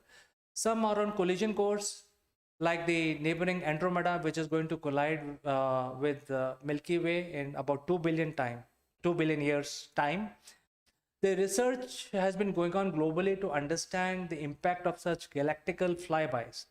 A study by Indian astronomers have revealed that such flybys of smaller galaxies can cause major disruption to the Milky Way. As per the study, published in the Journal Monthly Notice of Royal Astronomical Society, the smaller galaxy fly past the larger one like Milky Way can lead to significant disruptive changes to its structure. The astronomer concluded that each passage of small galaxy can initiate creation of new spiral arms in larger spiral shaped galaxies like Milky Way. So this is something which has come yesterday. We will keep track on this particular news and keep informing you as when new development happens in this area. Moving on, as you know that we have been waiting for the third wave of pandemic to hit us, and to avoid the third wave hitting India, lot of state governments have taken drastic measures. In fact, we are all very careful about following the norms which have been laid down by the government and also medical practitioners. So as part of this this pandemic third wave, the government of Mizoram has said that told their citizens that you have to wear a mask as long as possible. So there has been a new surge of cases, nearly 1,000 new cases found in a small state of Mizoram, which is in the northeast. And these 1,000 cases are being reported every day for past 1 month. The government has said that they have launched a statewide campaign to sensitize citizens importance of wearing masks. That could be a very powerful tool for us to combat the virus. For next 10 days, all mask campaign was launched by the State Minister of Health, R. Lata Nigalyani, at Aswal on Tuesday, and it is actually planned to run till October 20th of this month. It will be implemented across all districts by respective deputy commissioners and CMOs. So friends, I think the only solution we have so far found is wearing a mask. And this is exactly what the state government is doing in state of Mizoram, where they're asking their citizens to wear masks at all times, at home, whenever they are moving out of house, or whatever they are doing. So wear mask at all times. Now, finally, the big news is, as of today, during a raid by the authorities, a cupboard full of currency note were discovered in down south, the state capital of Telangana, which is Hyderabad. The net worth of this raid has been pegged at 142 crores of cash, which was stacked up in the cabinet. And as you can see in the picture, that the bundles of currency note, which has a money worth 142 crores, and this news has gone viral on social media. The shock is also there. The Income Tax Department recently carried out search and seizure operations on a major pharmaceutical group based out of Hyderabad and claimed to have unearthed unaccounted money worth 550 crores. During this raid, currency notes were found stuffed in carton boxes, labeled medicine, and also in huge almirah at several flats. The picture, which is doing rounds on the internet, is of the same raid on the pharmaceutical group. The company involved in this case is manufacturing intermediate for active pharmaceutical ingredients, which is also known as API formulations.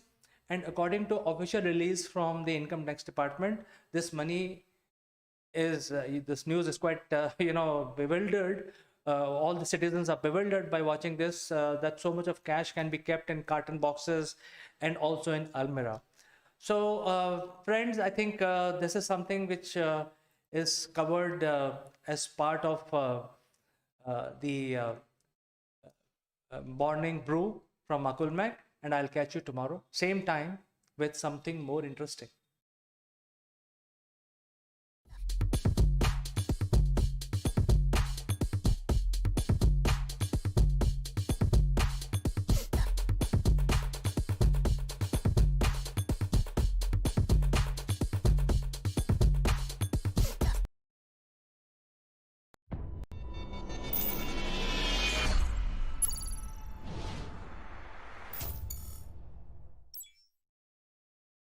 Hello, friends. Welcome to Akul Mac Live, and my name is Chandrakant. Today, we want to discuss something very, very specific, which is related to our world today, and how do we build relationship in the world of digital communication. That is the point of discussion for today, and we have a very special guest to discuss on this subject. Before we start our discussion, I must tell you that there is a free giveaway. Please stick around in this discussion, and we will tell you in the end how you can claim your free gift. Welcome back, friends. And today we will be discussing about how to build a relationship in the digital age. And for this discussion, we have a very special guest. His name is Mr. Mike Bradley. He is the Group CSO of RHF and Scale Up Arena, joining us from UK. So, without further ado, let me invite Mike to the discussion. Good afternoon, Chandra. Good afternoon. Good to be with you again. I trust you've had a good day. Yes, great to see you, Mike. And as you know that we are passing through a very severe time, and as per the new norms, the India is actually growing faster, but with all this growth, there is a negative GDP of almost 7% this year. So I think we are struggling as a country. I think a lot of other countries are also struggling.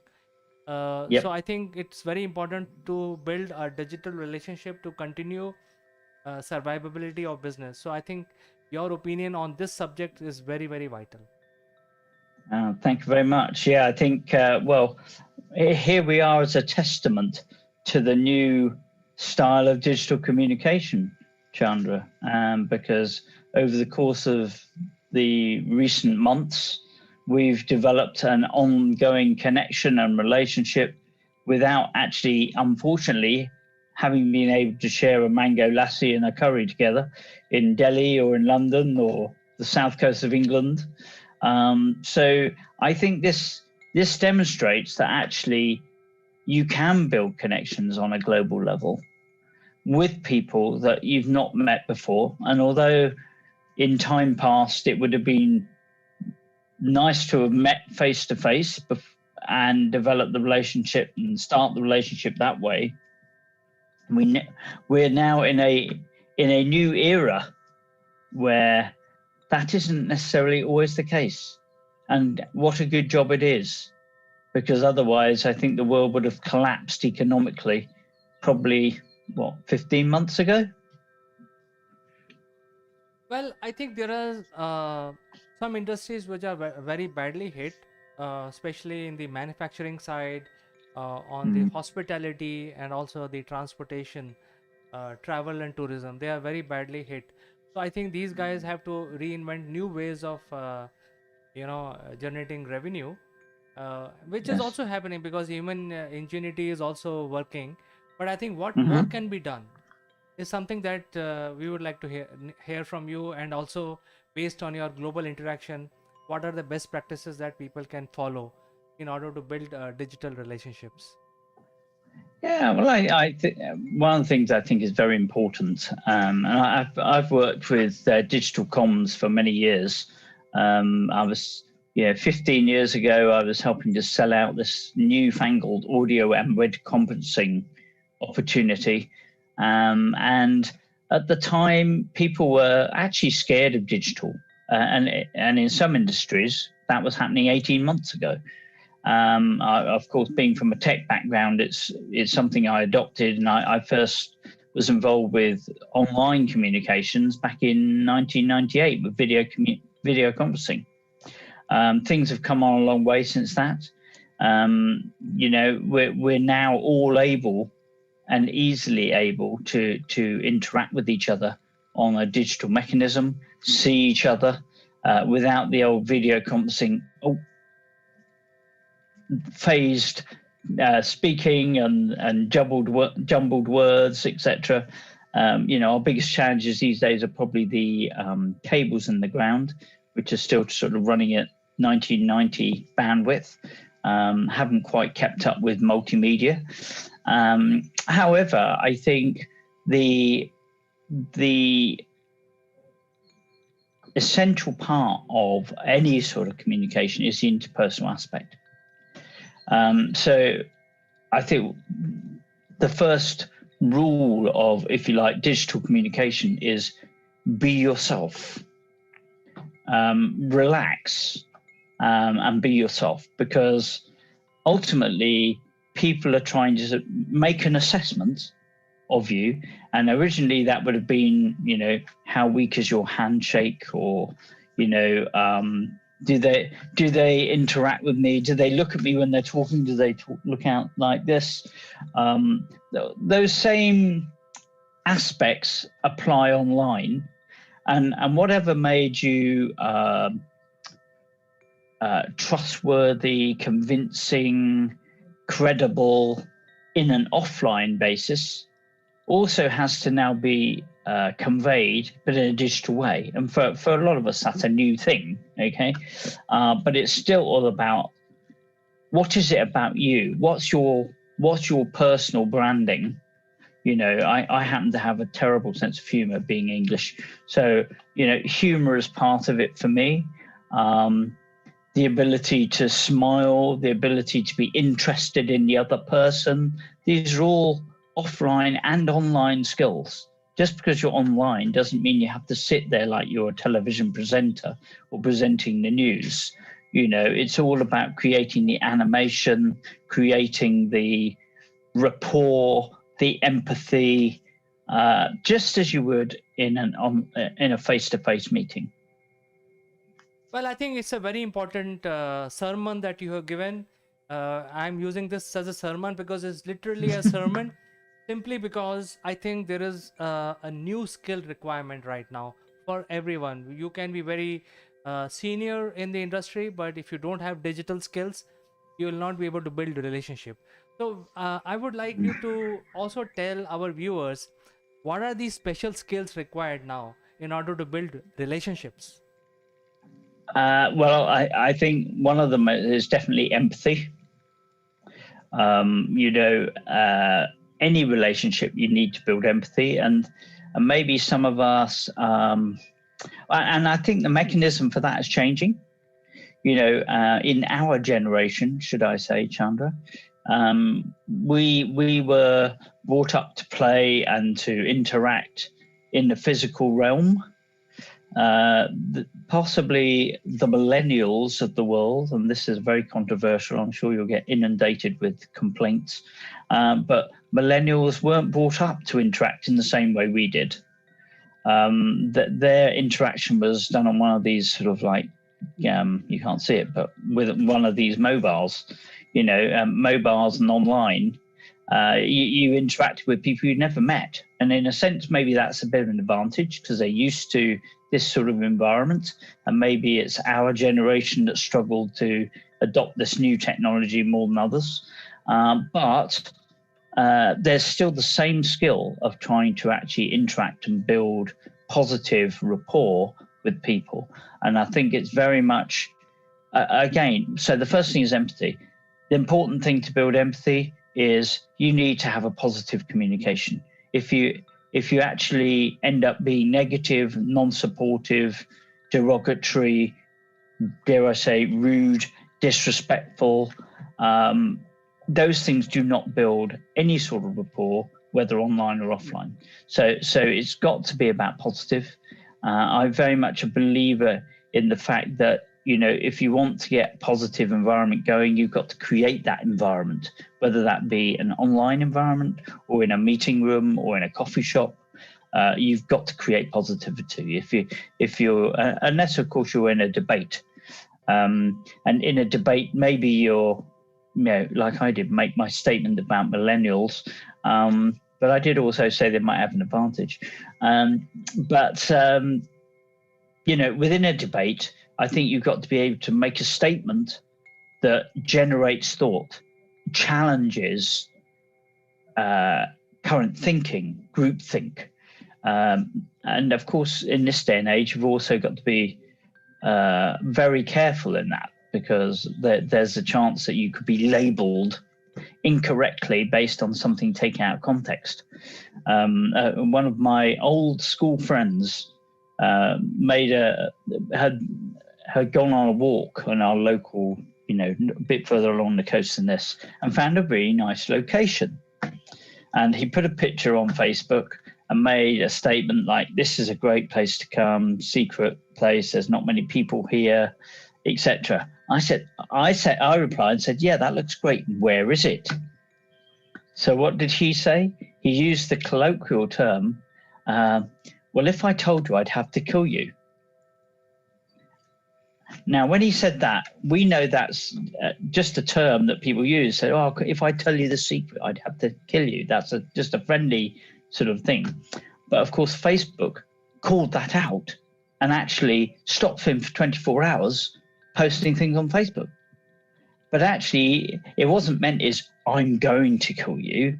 It's a metaphor for, the type of approach. It was just a sense of humor thing. Again, maybe it's the English sense of humor, but those sort of things, obviously, you've got to be careful of in the digital world. Things can be recorded, repeated.